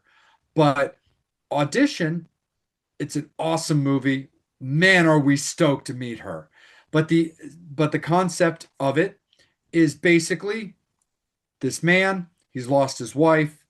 He's just kind of he's an older guy, he's a little bit old, he's a not quite as old as we are. We've been around for a long time. But if we're going on simplistic ages, he's a middle to older man who his friend is coaxing him into getting back out there. And he's like into it, but not really, doesn't really know if that's the life he kind of wants anymore, if he wants to get back into the dating scene at his age. And again, the speed version of it is they put together this basically fake audition for a non-existent movie for him to meet women in order to see if there's somebody that he can connect with. Yeah, I mean that's just so funny too because this movie is what filmed in the '90s. It's a '90s movie, Yeah. and it's like, wow, this sounds like Hollywood over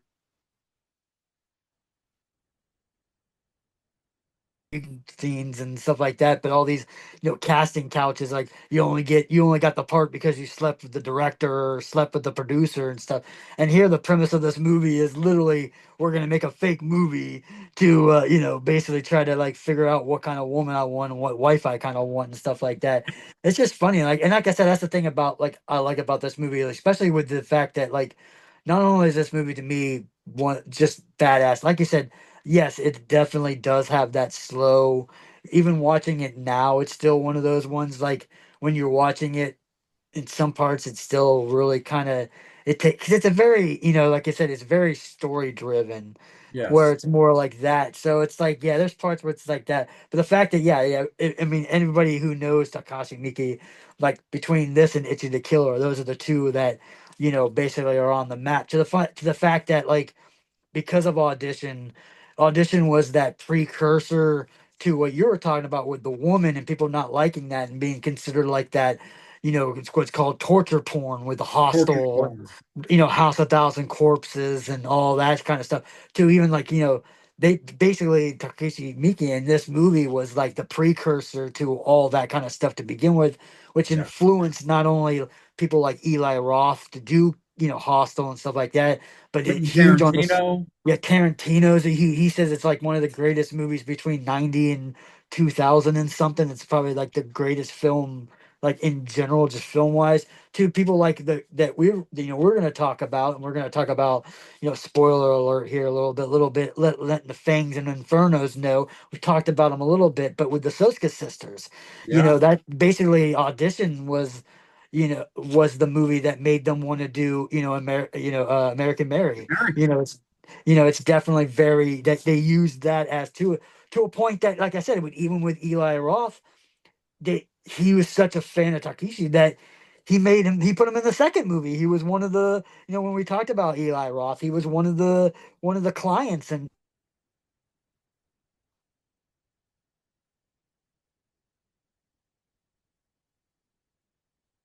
you're completely like don't know what the hell's going on 90% of the time. Yeah, it's this mingling of stories. But yeah, like I said, you got to realize too, like the fact that yeah, this is, you know, you know, the East version of films and stuff like that, and they like to do all that kind of stuff and adding those characters and that slow kind of plot and stuff like that to them. But you know what I mean? It's just like, but when it gets to the movie where you find out about this girl and like I said, I'm horrible with actresses' names and stuff like that. But like you said, we're gonna she's gonna be at a con that we're going to in March, so I'm super excited to just meet her with that. That apparently she's such a method actor. Now I'm gonna say this, but I'm not 100% sure of whether or not the actor that played the Gimp dog legitimately ate any of it. But when she had the bowl of puke that she Yeah. put in the dog bowl, she puked. It's her real puke. Now I highly doubt it's her real puke that the guy, ends up eating and slopping in, in his mouth or whatever like that. But she legitimately really puked. And it's so cute because it's like funny. It's like kind of, like I said, it's one of those movies where you don't really expect someone like her to do it because she's so petite and innocent looking. And even when you get into this movie, when she starts getting into, you seeing the brutalness of her and the fact that she is this person. But it's one of those ones where it's like she'd been tortured her whole entire life. You know what I mean? Like it Yeah. shows you all the stuff. You know what I mean? Like between the dance director trying to do stuff to her. That was people doing like everybody in her life has done something to her, whether it be like physical abuse, mental abuse, sexual abuse, all that kind of stuff that it just made this young innocent girl such a horrible person to the fact that she's taking freaking bone saws and cutting off people's legs and feet and tongues and ears and heads when she takes off the guy's head in the piano, which Yeah. was a fever, which technically was a fever dream or like this dream of like that he had when he was in the, but like just the weirdness of that. I mean, the guy in the bag that she's just sitting there. I mean, to me, one of the creepiest scenes in this whole entire movie, which is just in theory is kind of just boring and stupid, but the fact that she's just slumped and you can see her back because she's so skinny and she's just slumped on the phone or by the phone, Yeah. just you can tell that she's been waiting for days and days for this guy to call her, and you have this big, huge, giant sack that you're sitting there and you're like, oh, I can guarantee you someone's in that fucking sack. You don't know because in the beginning when you just see the sack, and then eventually when the sack moves, you're like, oh fuck yeah! I told you there was gonna be somebody in that sack. This bitch is freaking crazy. It reminds me of like the closest thing that I can see for an American film that like of being the same kind of similarity. Maybe not as brutal, but that like oh shit kind of flipped the script where you think she's this innocent girl and this guy's been a douchebag is going like that, and then all of a sudden like oh no, she's the one that's manipulating all this. She's the mastermind. Was the one with Hard Candy with Yeah. Elliot Page now. Mhm. It's one of when he was Ellen Page, but that one where you think that she's innocent, that she's gonna get, that she's getting Patrick Wilson to like pick her up, and he's a pedophile and all that. When you find out, oh no, she's the one that perpetrated all this shit, She's just and pulling the yeah, she's strings. pulling, and that's how it is with this, with audition. It's like, oh no, man! Don't let this little ballet cute girl, innocent, weird looking, Japanese girl think that she's playing innocent. And I mean, she, like I said, and of course, everybody's favorite part in this movie, which is one of my favorite parts too, is just it's not even brutal enough that she's deciding to stick these acupuncture needles in this fucking dude the whole entire time, Yeah. but everybody's favorite scene is I don't know exactly. I know the translation that she's saying is deeper, deeper, but she Mhm. goes and just keeps saying that over again when she's putting, and it's like it's so creepy. Like it's so she's like this new cute little innocent girl voice, but she's just like and it's just so Oh, nuts. It's like oh my god. Like I said, it's gonna be not only like I said I'm excited about that, but just be able to meet this actress and find out about that and the things like that. So it's such an iconic scene. It's such an iconic movie and stuff like that. yeah. Yeah, It I really. mean, granted, yeah, it's definitely not going to be everybody's cup of tea, especially when it comes to Takeshi Miike stuff and stuff like that, because the fact that it's so brutal and it's so visual, like we talked about with Imprint. You know what I mean?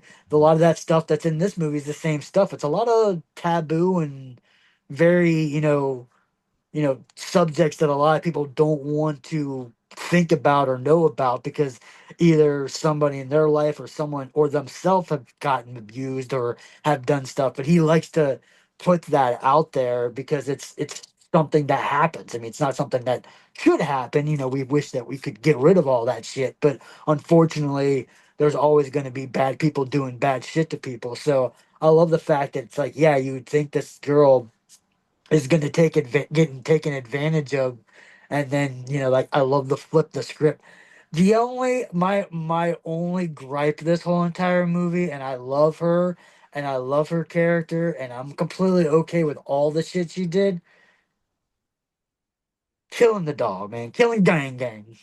I'm like, why you gotta kill the dog, man? Why you gotta fucking snap the dog's neck with the dog being laying there with his tongue all out? I'm like, really? You know what I mean? Like, okay. Like I said, I mean, I love my animals. I'm not one of those people who go like, oh, you can't kill animals, and I mean, even though it's fake. I mean, I get it. It's like, the gap. But like I said, sometimes you have animals that may or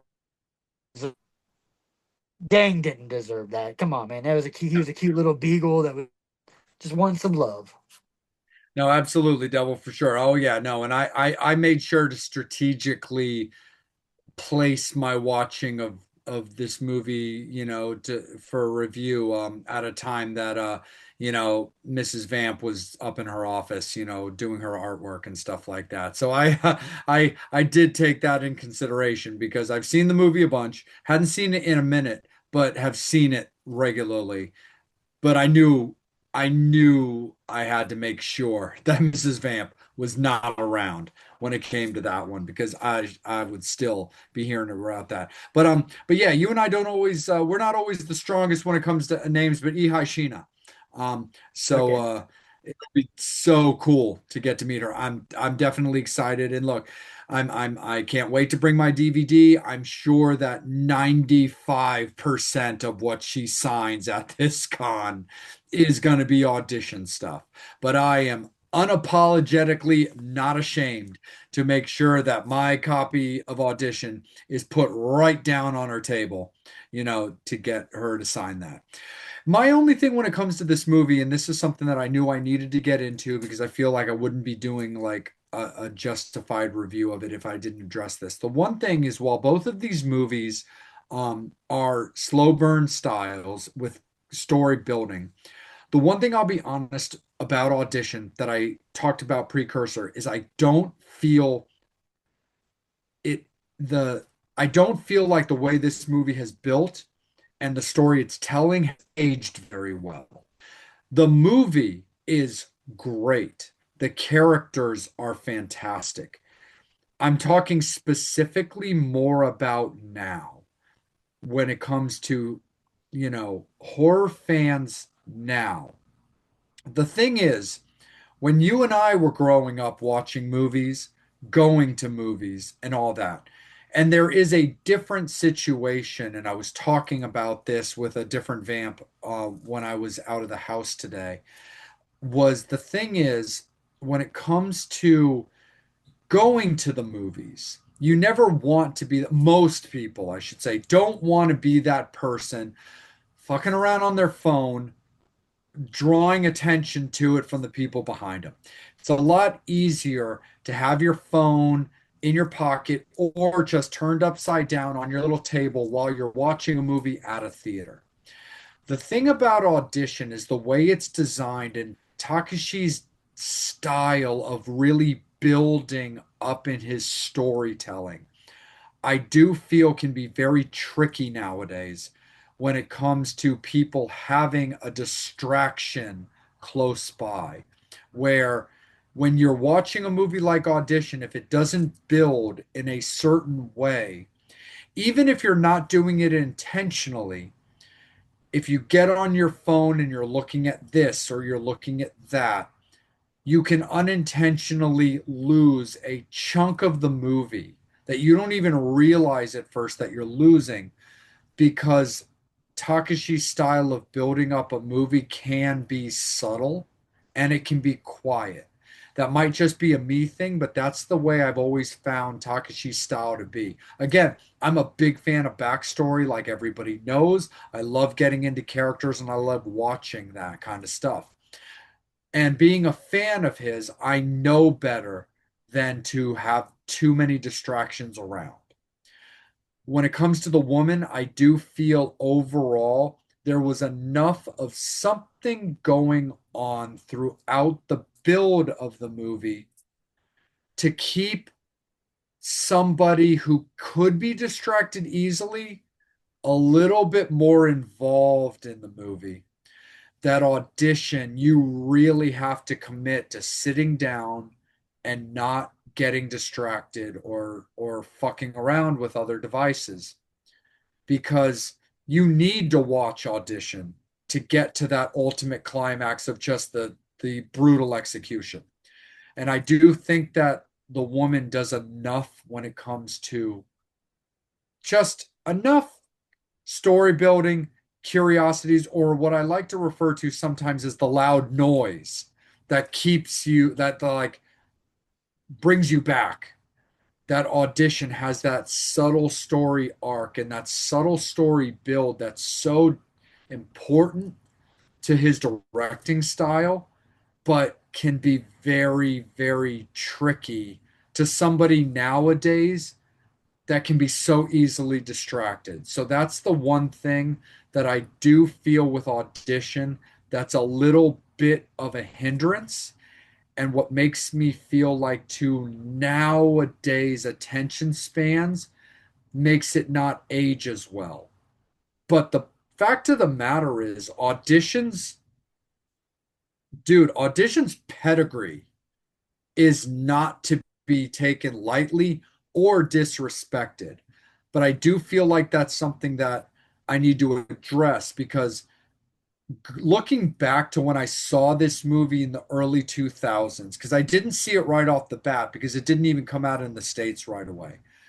But when I saw it in the early 2000s and still loved it, and then continued to watch it, and then watched it with somewhat of a regularity, but then had a gap form, revisiting it in recent years, and then ultimately revisiting it in the last couple of days.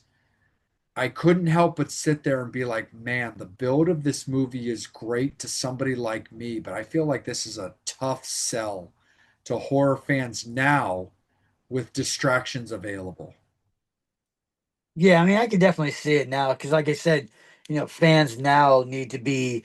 I mean, it's like it's one of those things where I mean, even older films, but newer films, I can stand and see where you have that stupid jump scare or something like that to kind of keep the viewer engaged and kind of like that. Yeah, the movie definitely has like I said, there are parts of it that even though it's slow, it definitely is like kind of like. Okay, it's getting a little bit too slow. Okay, he's doing this. It's like okay, and it's like, all right. It's like yeah. I mean, I can understand like yeah, some people, especially younger people watching the film, they probably would be like, okay, this is weird. I mean, too, plus the fact that like I said, a lot of it now is too because of the having to where you need to kind of pay attention. Not only do you just need to pay attention because of the story, but more than likely you're watching it subtitled.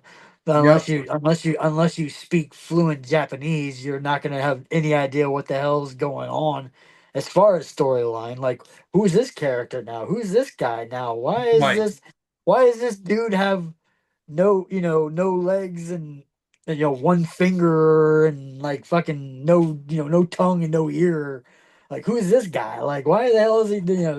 Well, you didn't see him come out of the sack 2 seconds ago. No, I was checking my email, or something like Exactly. that. Where it's like, yeah, I mean, like I said, to the point where even though, like I said, the woman's like you said, it has that slower build, but it's a slower build, but there's always still something going on throughout it where then it's like boom, where this has got that slow, it's got stuff going on, but a lot of it's more of like subtleness because it's there's a story within the story. It's definitely it's supposed to, like I said, you got this guy trying to find a wife and stuff like that. So you're gonna have like the going out on dates kind of scenes and the romance scenes and like even whenever like they get to the hotel and she takes off her clothes and says take me or whatever like that, and then all of a sudden he wakes up and she's gone and like disappeared and gets a phone call. Oh yeah, your party left, and it's like what left, and then trying to find her and stuff like that. It's just like one of those things where it's like going. But like I said, the my favorite, like I said, one of my funny things about it was like the guy who was helping him, the director guy, trying to help him audition and stuff like that. He's like, I don't know, man. And he's like, don't go to this one. And he's like, oh no, I love her. They're like, just don't call her. And he's like, I'm like. It's too late for that shit. He's already called her a couple times already now, and it's like don't call her again. And like I said, the scene where she's sitting there, it's one of those ones like, yeah, maybe you should have, it's like I said, you should have probably paid attention to her. But Exactly. like I said, you find out too, like even though you don't think this guy's that bad of a guy, right, to begin with, he lost his wife. Yeah, he's kind of putting on a facade to Yeah. make this fake audition and giving somebody like hopes and dreams to that this movie's not going to be made and he's just trying to find a wife. So I mean that's kind of shitty. But even when he's doing Yeah. she gives him the poison to begin with, and he's having this like dreams, and you find out more about her and that stuff like that, and their Yeah. things like that. You also see him like, the girl that was saying that it was work that she's getting married. You're kind of like, I don't know, there's something weird about that. Well, apparently they had some kind of sexual Yeah. relationship, and then you have the son's girl, the girl that the son brought over, all of a sudden now she's doing something. So, not saying that he did anything to that girl, but he probably had those thoughts when he saw Yeah. her to begin with, and that's why he's doing it. So, you kind of find out this guy's really not the greatest guy. But then again, he's like most men, he's just trying to get his thing wet and stuff like that. So you can't blame him to begin with. But yeah, that's what I said. It's like one of those ones, but it's always been told. It's a story older than time. Yeah. It probably predates the Bible and all the other stuff, but never trust the a quiet girl. It's the quiet ones you have to worry about more. People always go like Absolutely. the ones who are loud and obnoxious and crazy and look crazy and act crazy. Yeah, you gotta sometimes worry about those ones too. But most of the time, those cute little innocent ones that are super super quiet, yeah, they tend to never be the quite right. You know what I mean? There's a reason why they're quiet and they're kind of timid and stuff like that. And then you find out that yeah, she and even the part that I always thought was really crazy too is she's putting. I mean, this just tells you how nuts and crazy. And it's one of the things that I don't think I ever noticed it watching it before, but I noticed it the last time I watching it. She's putting the needles in this guy, right? And she's Mhm. putting him in his chest and his stomach, and she's like, "Ooh, this spot right here is supposed to really hurt." And the guy, she's doing all that, but not only after she's got like 20 or 30 needles in him, and she goes to go put the needles in his eyes, she jumps on top of him, so Yeah. she's straddling him and basically probably sitting her private parts or her legs or something or where those needles are at. And it's like, even though that part of the top part of the needle is probably not that sharp, that's still, it's still like, I'm like, she's Yeah. sitting on top of him while he's on these needles. I'm like, that's still got to hurt her a little bit because even if you don't have a pointy edge, still even a blunt edge going into your private parts is not gonna. But then you find out, yeah, she probably has no filling in her private parts because she's gotten freaking burnt by the guy with the incense burning her thighs and burning her legs and by burning her private parts and stuff like 'Cause that. that's But I'm like, ultimately the thing too with the backstory as well is the fact that you learn that she, because of that situation, the torture or whatever that you learn throughout the movie is that she probably no longer also has a sense of being able to separate, torture from, like, ecstasy. Like yeah, she assimilates, you know, it's a BDSM kind of thing. It's like that yeah, the idea of like, torture and pain and pleasure. But yeah, you're definitely right about that too, Devil, because I definitely did notice that as well. Never really put a lot of thought into it specifically, that it's like, damn, did she just kind of like, pop herself down on top of these objects as well that maybe she can or can't feel? So it's definitely an interesting concept and an interesting dynamic, and also does play into the point where it's like it's something you have to notice and pay attention to realize like how her past traumas have influenced her, basically her mental health now. yeah. I mean, and that's the thing about it too is like the reason why she goes crazy and not even the fact that like that is that she asked him, you can only love me, and the fact that he still loves his son and all that, she wants her to be the only person that she loves, and that's why she gets jealous, and that's why she doesn't care about it and stuff like that. So it's just so crazy. But then again, like I said, it's like she was you can't really. I mean, you can blame her a little bit, but then, like I said, all the shitty shit she had, you can't really blame her completely. But like I said, to begin with, you kind of think like okay, the guy is kind of shitty, but maybe he's not that shitty. But then, like I said, when you have the when like I said, when he goes into that drug dream, it's like, okay, maybe he was seeing that, but it's all his hallucination. But if he's thinking that, then obviously those things probably either happened or he's done some shady stuff too. So you're kind of like, yeah, and it's just crazy. I mean, to the point where fucking homegirl goes after the son, gets kicked down the stairs, breaks her neck. You can see like her neck is like bone coming out, and then Yeah, he's like, you got the dad who supposedly survives, but he's got one leg already taken off, and the other leg was partly taken until eventually she got stopped doing that. You're like, man, that guy.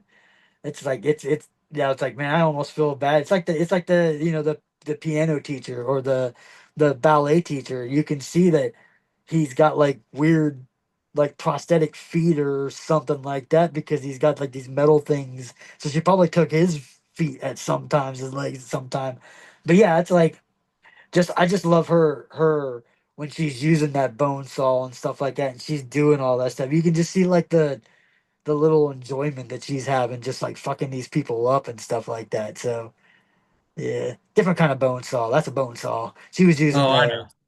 what giving what was that? What the hell is that thing freaking called? Like that mafia people have done where you do that. And there's a name for that weapon, but I can't remember what it's called right now The offhand. garrote wire, like, Yeah, grot wire. Yeah. yeah, So it's yeah. like, yeah, I love that. The No, fact I that it's know. I that. just because we had mentioned the Soska sisters, I couldn't help myself. Yeah, but yeah, it's just so crazy, and it's like I said, it's understandable why like people like Eli Roth with not necessarily Cabin Fever, but with like Hostel or Oh yeah. even the stuff like Rob Zombie is a fan of his, and like Yep. that's that kind of stuff, and like I said with the Soska sisters and people who have like how much he's influenced people with that to the point where it's like I said, it's just a crazy iconic film that Really is. it's just one of those ones that's like I said, it's definitely not everybody's cup of tea. It's definitely, like I said, you definitely got to be into the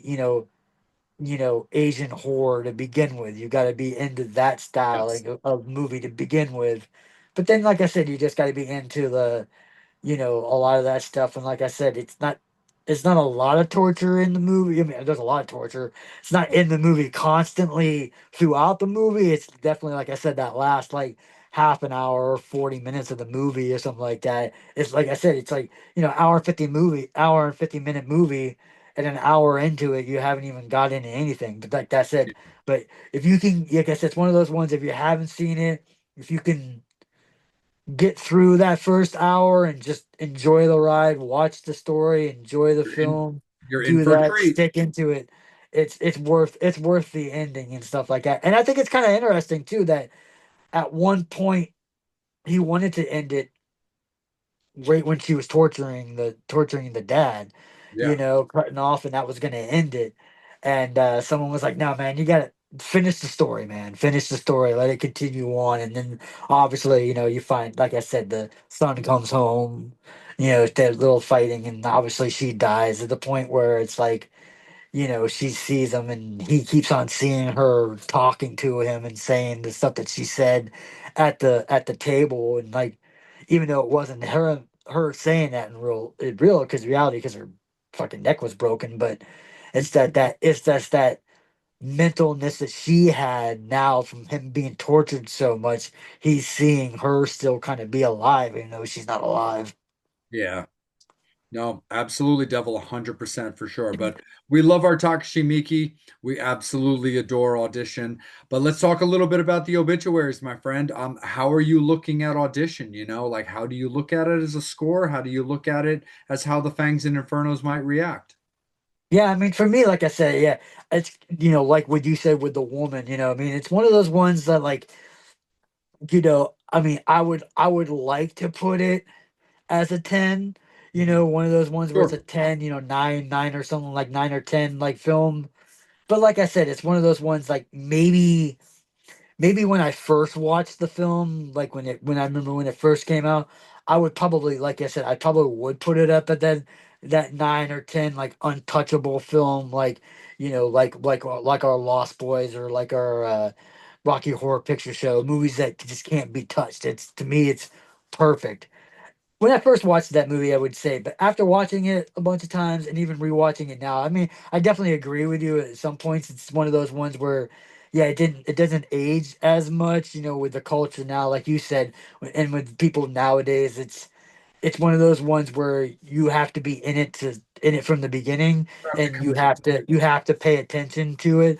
I mean, you necessarily don't have to pay attention to it as much to keep going on a story, but it's one of those ones where you should be. I mean, it's definitely one of those ones where if you if you have something else that's going to distract you, it's probably going to distract you because there is, like I said, with them going out to eat and the dinners and the romantic side of it and the love story aspect of the movie and stuff like that. Definitely can make you kind of look at your phone or check your email or check your text messages or something like that. Yeah. So like I said, so I get it. So like I said, to me in the beginning, I probably would be. I mean, as a Takashi Miike film, I still put this as probably one of my favorite ones. I think Ichi's is I don't know. I've always jumped back and forth between which one of those two is my favorite one. I've watched Ichi the Killer more recently too with Yeah. Audition, and I kind of put Ichi a little bit more just because I love the more faster pace of it. It's continually banging at you out the whole entire time. I Where do I do agree with that too. Yeah, where it doesn't have that time, that subtleness of like stopping. But then again, that's what the movie's supposed to be. I mean, they're on fucking the It's guy does a like line of it's a mafia hitman style yeah. movie. I mean, it's a guy does a line of coke from a table that's 700 foot long in it. So Yeah. it's one of those ones where it's going to be high paced action, boom in your face the whole entire time. It's like Jason Statham's Crank. You know what I mean? That Yeah. movie is just he's fucking doing everything he can to keep his heart from fucking stopping. It's one of those ones where you can't have a slow moment in that movie because everybody's on fucking crazy drugs. There's no reason for them to be stopping from going from 0 to 100. They're at 100 the whole entire time. Where this movie, you have to have a little bit. Like, yeah, I get it and I understand it. You need to have those moments where he's whining and dining and they're taking this and doing this and learning this and doing that kind of stuff. You need those in this movie to continue the movie and to be able to do the movie and to justify the movie and all that. But like you said, like with people nowadays not being as paying attention wise, that's the only reason why I would knock it and I knock it a little bit lower now versus Yeah. when I first watched the film. Oh, But it's still totally. to me it's still high. I still put it like you said with that I put it as an 8.0 just because I think it's just one of those movies. And like I said, it's one of those ones where if you wouldn't have had him do something like that, you wouldn't have had the craziness of the people now, the Eli Roths, the Soska sisters, the things like that. So it's such an influential film. And the fact that it's one of those ones that if you ask people about Asian horror, I mean, other than probably Ring or Ringu, Mhm. Audition is one of those ones that's on everybody's name. Everybody talks about these ones. Ringu is maybe just because a little bit more, just because of the fact that it did get an American version made, where Yeah. Audition no one ever made an American version of that film. Let's keep it that way too. Yeah, which I mean I would be okay, but it would depend on to me, I would want it to be someone to direct that film and do that film would be someone who has been influenced, someone like an Eli Roth or someone like a Okay, Ty Law, that's fair. someone like who is into that. They're already done that torture porn kind of, torture gore kind of aspect that that they're gonna do it justice. They're not Yeah. gonna water it down. I mean, granted, it's gonna be watered down somewhat because American, you know, politics and Yeah. movie politics where you can't show this or can't do that or can't do this or can't have this kind of stuff. But yeah, I mean, to me, like I said, as far as if it was somebody that who's done that genre before and who has done stuff, and you can tell that has the love and respect of Takeshi, I'd be okay with. But yeah, if it was just some random dude going, "Oh, I'm gonna do this," yeah, Yeah. I definitely get you, Devil, for sure. So here's the thing about that. Very similar to with the woman, our scores match but are flipped. Um, because here's the thing with me, all of your points are valid and I'm down for it and I get it. While I completely do stand by the fact that I do think to somebody like you and me, with what audition is and what it has influenced, is very important to emphasize that. And we are on that boat. I do stand by the fact that, again, like we discussed, this movie nowadays is a very hard sell to current horror fans. But the other thing, too, when it comes to the idea of the movie, because I also like and appreciate Itchy the Killer in a different way and a more fast-paced style to that movie, and I do like it more. Itchy the Killer is a movie that I look at in the area of an 8. So I can't give Audition that same score because I do grab my copy of Itchy a little more regularly than I grab Audition. So I do see Audition myself at a 7.5, which, getting back on topic when it comes to obituary scores, we currently do have myself with Woman at 8, you at a 7.5, you at an 8 with Audition, me at a 7.5. So now here's my question that I offer to you before, because we debuted this as well as a recent thing that I think is very great for the Fangs and Infernos and a strong asset to this show. Do we look at a score, match it up, and leave it to the Fangs and Infernos?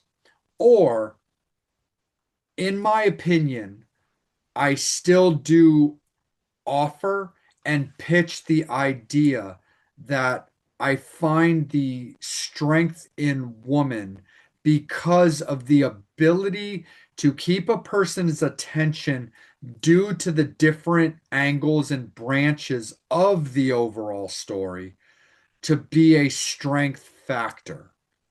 So I pitch and propose the feeling of an 8 to a 7.5 in a victory to the Woman because of that ability to capture an audience with the different aspects. I do think it's a stronger argument. But I'm not going to pretend that the influences of Audition aren't equally as valuable. But I do think that the ability of a movie like The Woman to continue on strongly versus the grip it could grab on a new person, I do think it's got that stronger punch, Devil, to be honest. I do think ultimately the overall movie and the ability to keep its audience, I just think Woman has it, man. But what do you think? I mean, like I said, I mean, it's one of those ones where I mean, we can do the. I mean, it's one of those ones where I guess I gotta pose a question on you. Then I guess would Of be course. more of like the would be more of like, yeah, we can go with the Fangs and Infernos and do ask them and do like we did with our last one and do a poll. But do you want to lose? That would be the post question, and it's because I Fucking mean, fight me, dude. in all reality, I feel like if we put this movie Audition and a poll against the Woman, it's gonna be like Terrifier 3. It's gonna blow out. I do People think are people going are to gonna vote for see I do think Audition. people are gonna see Audition and be like, oh, fucking click. Yeah, I think people are going to pick that over, and that's the other question I do with you. It's like, yeah, even though maybe the movie in general is a more of a stronger movie, a little bit more easier to follow and stuff like that. You said like all the slow things. The only questions that I pose for as far as that too wise is that influential. Not even saying Lucky McGee, but just that movie. If you asked if you asked 100 people, horror fans, have you seen The Woman, and asked 100 people, have you seen Audition? more people have like I guarantee you, even though Audition is that movie where people don't really much Japanese horror like that, I feel like more people would have at least know heard Audition, seen the poster or seen a picture of it or seen being mentioned by other podcasts or horror things or any movie, any TV show that talks about horror films and stuff like that. They're going to mention Audition way before they're going to mention the woman. And the other thing I asked you too, and it's kind of one of those ones like we did earlier with Rob Zombie when we asked him when we did that one with Rob Zombie versus Texas Chainsaw Massacre. Yeah. And even though we did go with Rob, even though we did pull your way and we went with Rob Zombie over Texas Chainsaw Massacre 2, we We kind of wouldn't feel. have had it But without the the yeah, the thing is though, but we were joking around with in a world Rob would be like, "Fuck you." I mean, thank you for picking my movie, but no, you need to flip the script. This is we great. called it a friendly fatality. Yeah, so I kind of feel like it with the same way with Lucky McGee. If you ask Lucky McGee, "Hey man, we love the woman," and like if we ever got an interview, we love the woman. But if I'm I love the fact that it's your movie, but if you had to pick your movie, The Woman, versus Itchy the Killer, which one would you think is a better movie? I can go almost guarantee you he was like, dude, my movie's not even close to fucking Itchy the Killer, or not Itchy the Killer, to Audition. Audition and Takeshi Miki. He'd be like, what, I love my movie, but what world do you really think that my movie is better than the fucking master? I mean, not to say that Lucky McGee's not a master, because Lucky McGee has done Yeah, Masters of Horror too. You know what I mean? absolutely. And especially with him being, which I find awesome because he's, when you go to most of those people who are in Masters of Horror, most of them are longevity of old school film directors who've been directing for a while. Wes Craven, Yeah. you and all these big huge names where Lucky was kind of, he done some horror films, but he didn't have that longevity at that time versus some of those guys. So I think it's pretty.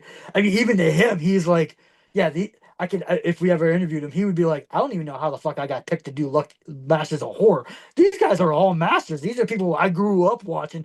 They're true Yeah. masters. I'm like an apprentice of a master. You know what I mean? So it's one of those ones to like I pose to you like that. I mean, we could do it either way. I mean, I'm kind of in that world where like I love The Woman and I love that film and I love Audition. To me, I still, if between the two of those, and like I said, I love The Woman. I still don't see it in a world that where it could be considered a better film. But that's not, like I said, that's my opinion. That's just like someone saying, I like, when we do our music and stuff like that, you like a lot of Yeah. like the Black Veil Brides and those kind of like that style of that 80s glam kind of bringing that 80s back where glam yeah, where gothy. I don't particularly like that. I'm not saying I don't those bands are horrible. I mean, like, hey man, they're obviously doing something right. It's just not particularly. So I feel like this was one of those ones where it's like, not saying that you don't like Audition, because I know you're a huge fan of Oh Takashi yeah. just as much as me, and I'm a huge fan of Lucky McGee and a huge fan of that movie too.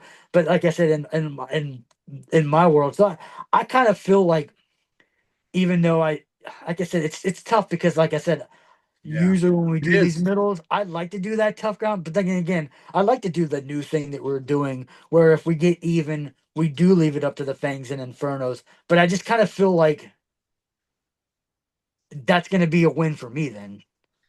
Do you think, as a So final curiosity question, do you think a blind, not literally, but do you think a blind horror fan would enjoy and stay invested in the woman more than Audition? that's a thing. I think newer. I think if you're a That's what 15 I'm year old, posing that yeah, if you're question a because 15 that's year why I old, feel like based on the time, us doing this show now, I do feel there's certain parts of that conversation we have to have, understanding that like attention spans and horror fans of of potentially a younger generation, I I try to take that into consideration. That's one of the reasons why I do think this falls very right in that friendly fatality, because there's Yeah, nothing you said that was wrong about the if we were to sit down with Lucky and but be it, like, be like, yeah, hey, we did an episode with your movie The Woman and we put it up against Audition and we decided after debate that you won. What do you say about that? Like if you and I get the opportunity to interview Rob, Rob would be like, how the fuck did my movie beat out Texas Chainsaw? I completely understand what you're saying about Lucky's likely reaction to that if he was to win that. So my yeah. that's my only final question is kind of taking current styles and generations into consideration. Do you think that the average horror fan now would stay more invested in The Woman as opposed to Audition? I think they would, despite the influences that Audition has. But again, it still might end up a victory to the devil if you feel like we're deadlocked and it's just the way based off this new style. Dude, I'm down for the cause and I'm down for the ride. But I do pose that as a final question. Do you think ultimately horror fans nowadays would stay more into The Woman than Audition or vice versa?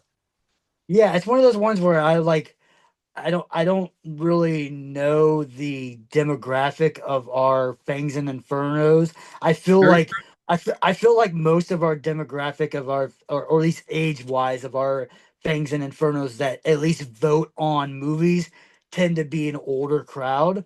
So true. I kind of want to pose it. Maybe if we do it this way, we'll do it as a poll still, but we'll you have to be 30 or younger to vote because that's what I'm saying though. I feel because it's one of those ones like, yeah, I get it. Like, yeah, of course, anybody our age or younger or around our age or something like that would probably pick Audition. But like I 100% agree with you. I think if you put a 16-year-old kid now who's just getting into horror, never Yeah. seen neither one of those movies, doesn't mind watching. Has watched at least a couple foreign films, so at least they don't mind the subtitleness of it. And you put both of those in, Like Devil, like maybe an 18-year-old, like yeah. somebody's Like I said, older. you get somebody like, yeah, 18, 19's just getting in there, isn't a horror, but not isn't doesn't have the back catalog Yeah, like anybody else, and you add them watch both those films. I do feel like they probably would resonate with the Woman a little bit more because only because it's a newer film. yeah. I don't say newer. It's not new, but newer than the Audition is. But I kind of feel like, yeah, I think the span of that would definitely be more, but I don't know. It's just one of those ones where it's like, yeah, but then again, it's like I don't. If we posed it as like anybody who's 25 or younger, which one of these? I don't know how. We may only have three or four Fangs and Infernos that are under 25. That, and then again, how many of those have probably seen The Woman versus Audition? They're probably gonna, even though they might not have seen either one of them, they probably have at least have heard They of might Audition, react on title. or at least have heard Audition, have heard of it, or seen the cover of it versus The Woman. So it's kind of one of those ones like the only way to do it, which we'll just do the poll anyway, and we'll see how the cookies crumble. Absolutely. But I think the only way that we could do that kind of way is to literally get like find like 10 people who are in that 19-year-old, 20-year-old age, have them watch both of them and then say what, but that's just too much shit to do. Absolutely. But Fangs and Inferno, so that's the way that it's going to be. Because the fact of the matter is, Devil and I, neither one of us are backing down. But the reality of the situation is, neither one of us should be backing down because this is a really cool category. Two really good movies that are so intertwined and so in depth with different stories, different things to think about, and a lot of very subtle but complex subplots. That's the way it's going to be. We're going to put it out there, Devil. I think this is the way that it's going to be. We are going to match them at an 8 because the fact of the matter is both of these movies are so strong. I think it's the way to do it. Audition paved the way for so many directors and influences nowadays with a movie that you really have to trust to get you to the finish, where you've got a newer school movie that does more for a younger generation, understanding to keep you involved again to an ultimate payout. So, Devil, what do you say, man? An 8 across the board for this, and we're going to leave it up to Fangs and Infernos. If I take the L based on title, that's just the dice we roll. Or who knows? The Fangs and Infernos could surprise us. But what do you say, buddy? 8.0, leave it up to the Fangs and Infernos. Yeah, I think that's a I think that's a good way to see how the cookies crumble. Absolutely. So that's the way it's going to be, Fangs and Infernos. Devil and I are leaving it up to you. Deadlocked in our Women Killers episode of The Woman versus Audition. 8.0 for both movies. Devil will put it out there at his convenience and his leisure when he finds it to be appropriate for you guys to make your decisions on when it comes to that.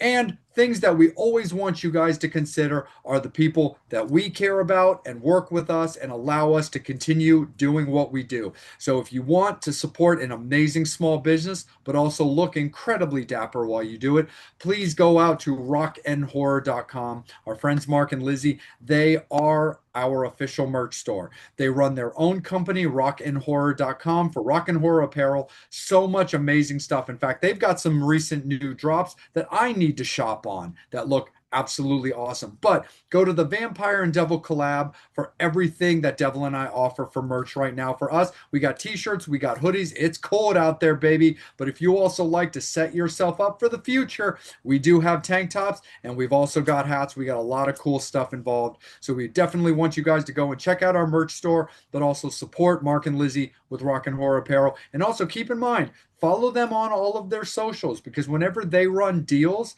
that applies to our merch store as well, as it's an equal partnership. So by supporting us, you support them, and vice versa.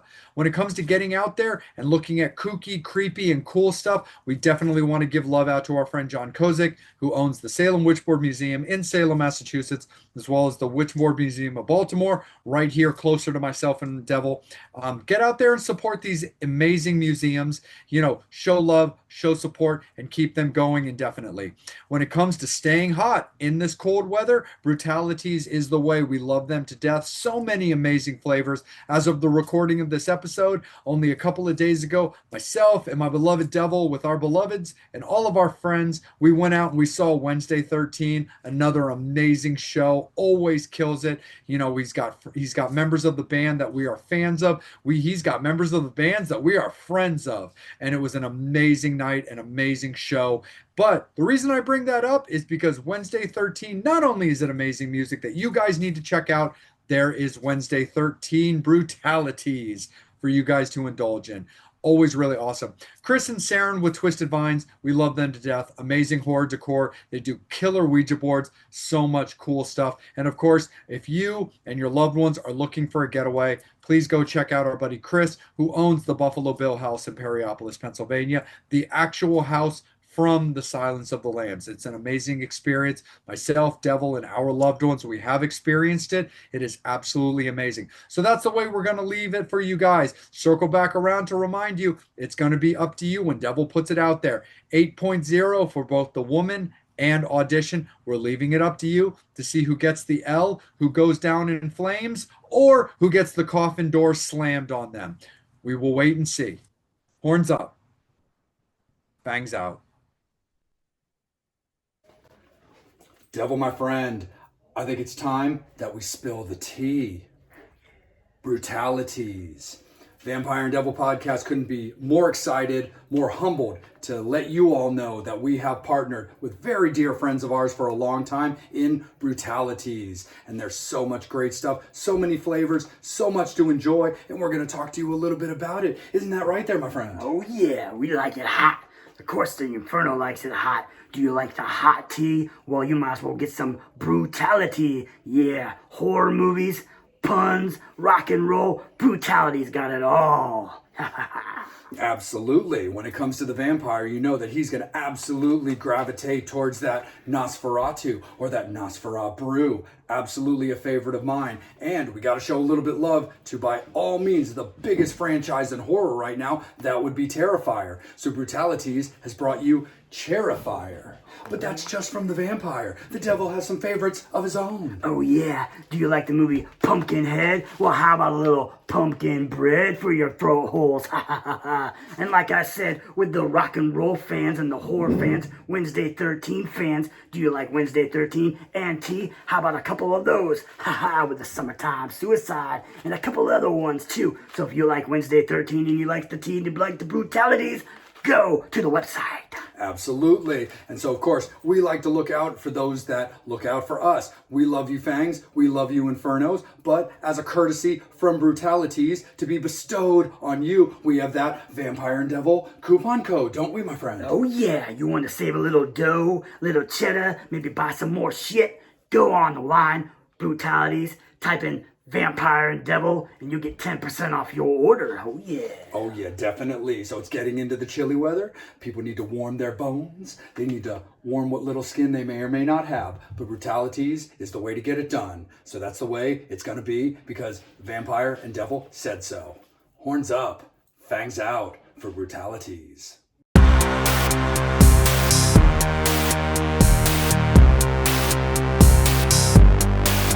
All right there, Fangs and Infernos. We got a brand new Coffin Nails to discuss. And we're going to get a little unique on this one. Let's talk about vampires on a boat. Now, here's the thing. I know that sounds lame as fuck, and I don't have a problem if you immediately look at that and you're like, vampire, you got to be fucking kidding me right now. No, here's the deal. The idea of this movie, the way it was kind of designed, I found to actually be very, very intriguing. It has this idea of like a time loop mixed with like 13 ghosts. And that's what I really liked about this movie. I'd actually like to see this movie quite a bit with a bigger budget and also better acting. And again, it's a completely B-rate horror movie. It's even not even that particularly long. It's actually about an hour 15 minutes long. So it's not an overly long movie.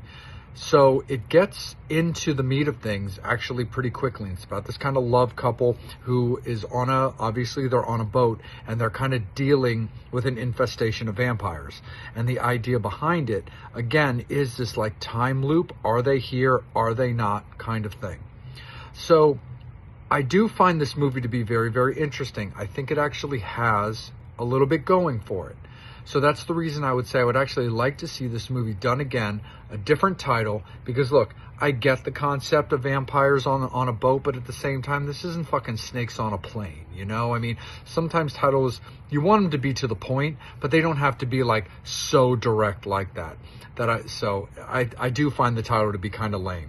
But being that it is a B-rate horror movie, it's an independent style. I get it. I kind of understand. It's like the Coffin Nails that I did before. That was, vampires in the Bronx. So like, I do get it. But overall, I like the idea of this movie. I thought one of the earliest kills was absolutely fantastic, which was this kind of like kill from behind on the woman's neck, but then you see like red veins like coming up through her hand and stuff. I thought it was actually pretty cool. I thought the special effects, along with the practical effects, really weren't too shabby. So again, I'd like to see this movie with a bigger budget, slightly better acting, but a very similar concept of this kind of time loop meets like 13 Ghosts. I think it's got a little bit something good going for it. So I'm going to give it a 6.0 on this particular Coffin Nails. I think it's kind of interesting. Check it out. Ghouls and Fangs, Vampire and the Devil here. We got a little question for you. Devil, there's kind of a triangle, a three-headed monster per se, when it comes to Baltimore, that I don't think people necessarily realize. We've got Edgar Allan Poe, we've got John Waters, but what else do we have? We got the Ouija boards, oh yeah. Absolutely. Starting in Baltimore way back in the day, a lot of people are unfamiliar with William Fuld and Elijah Bond, who patented, and the birth of the Ouija board was right here in Baltimore.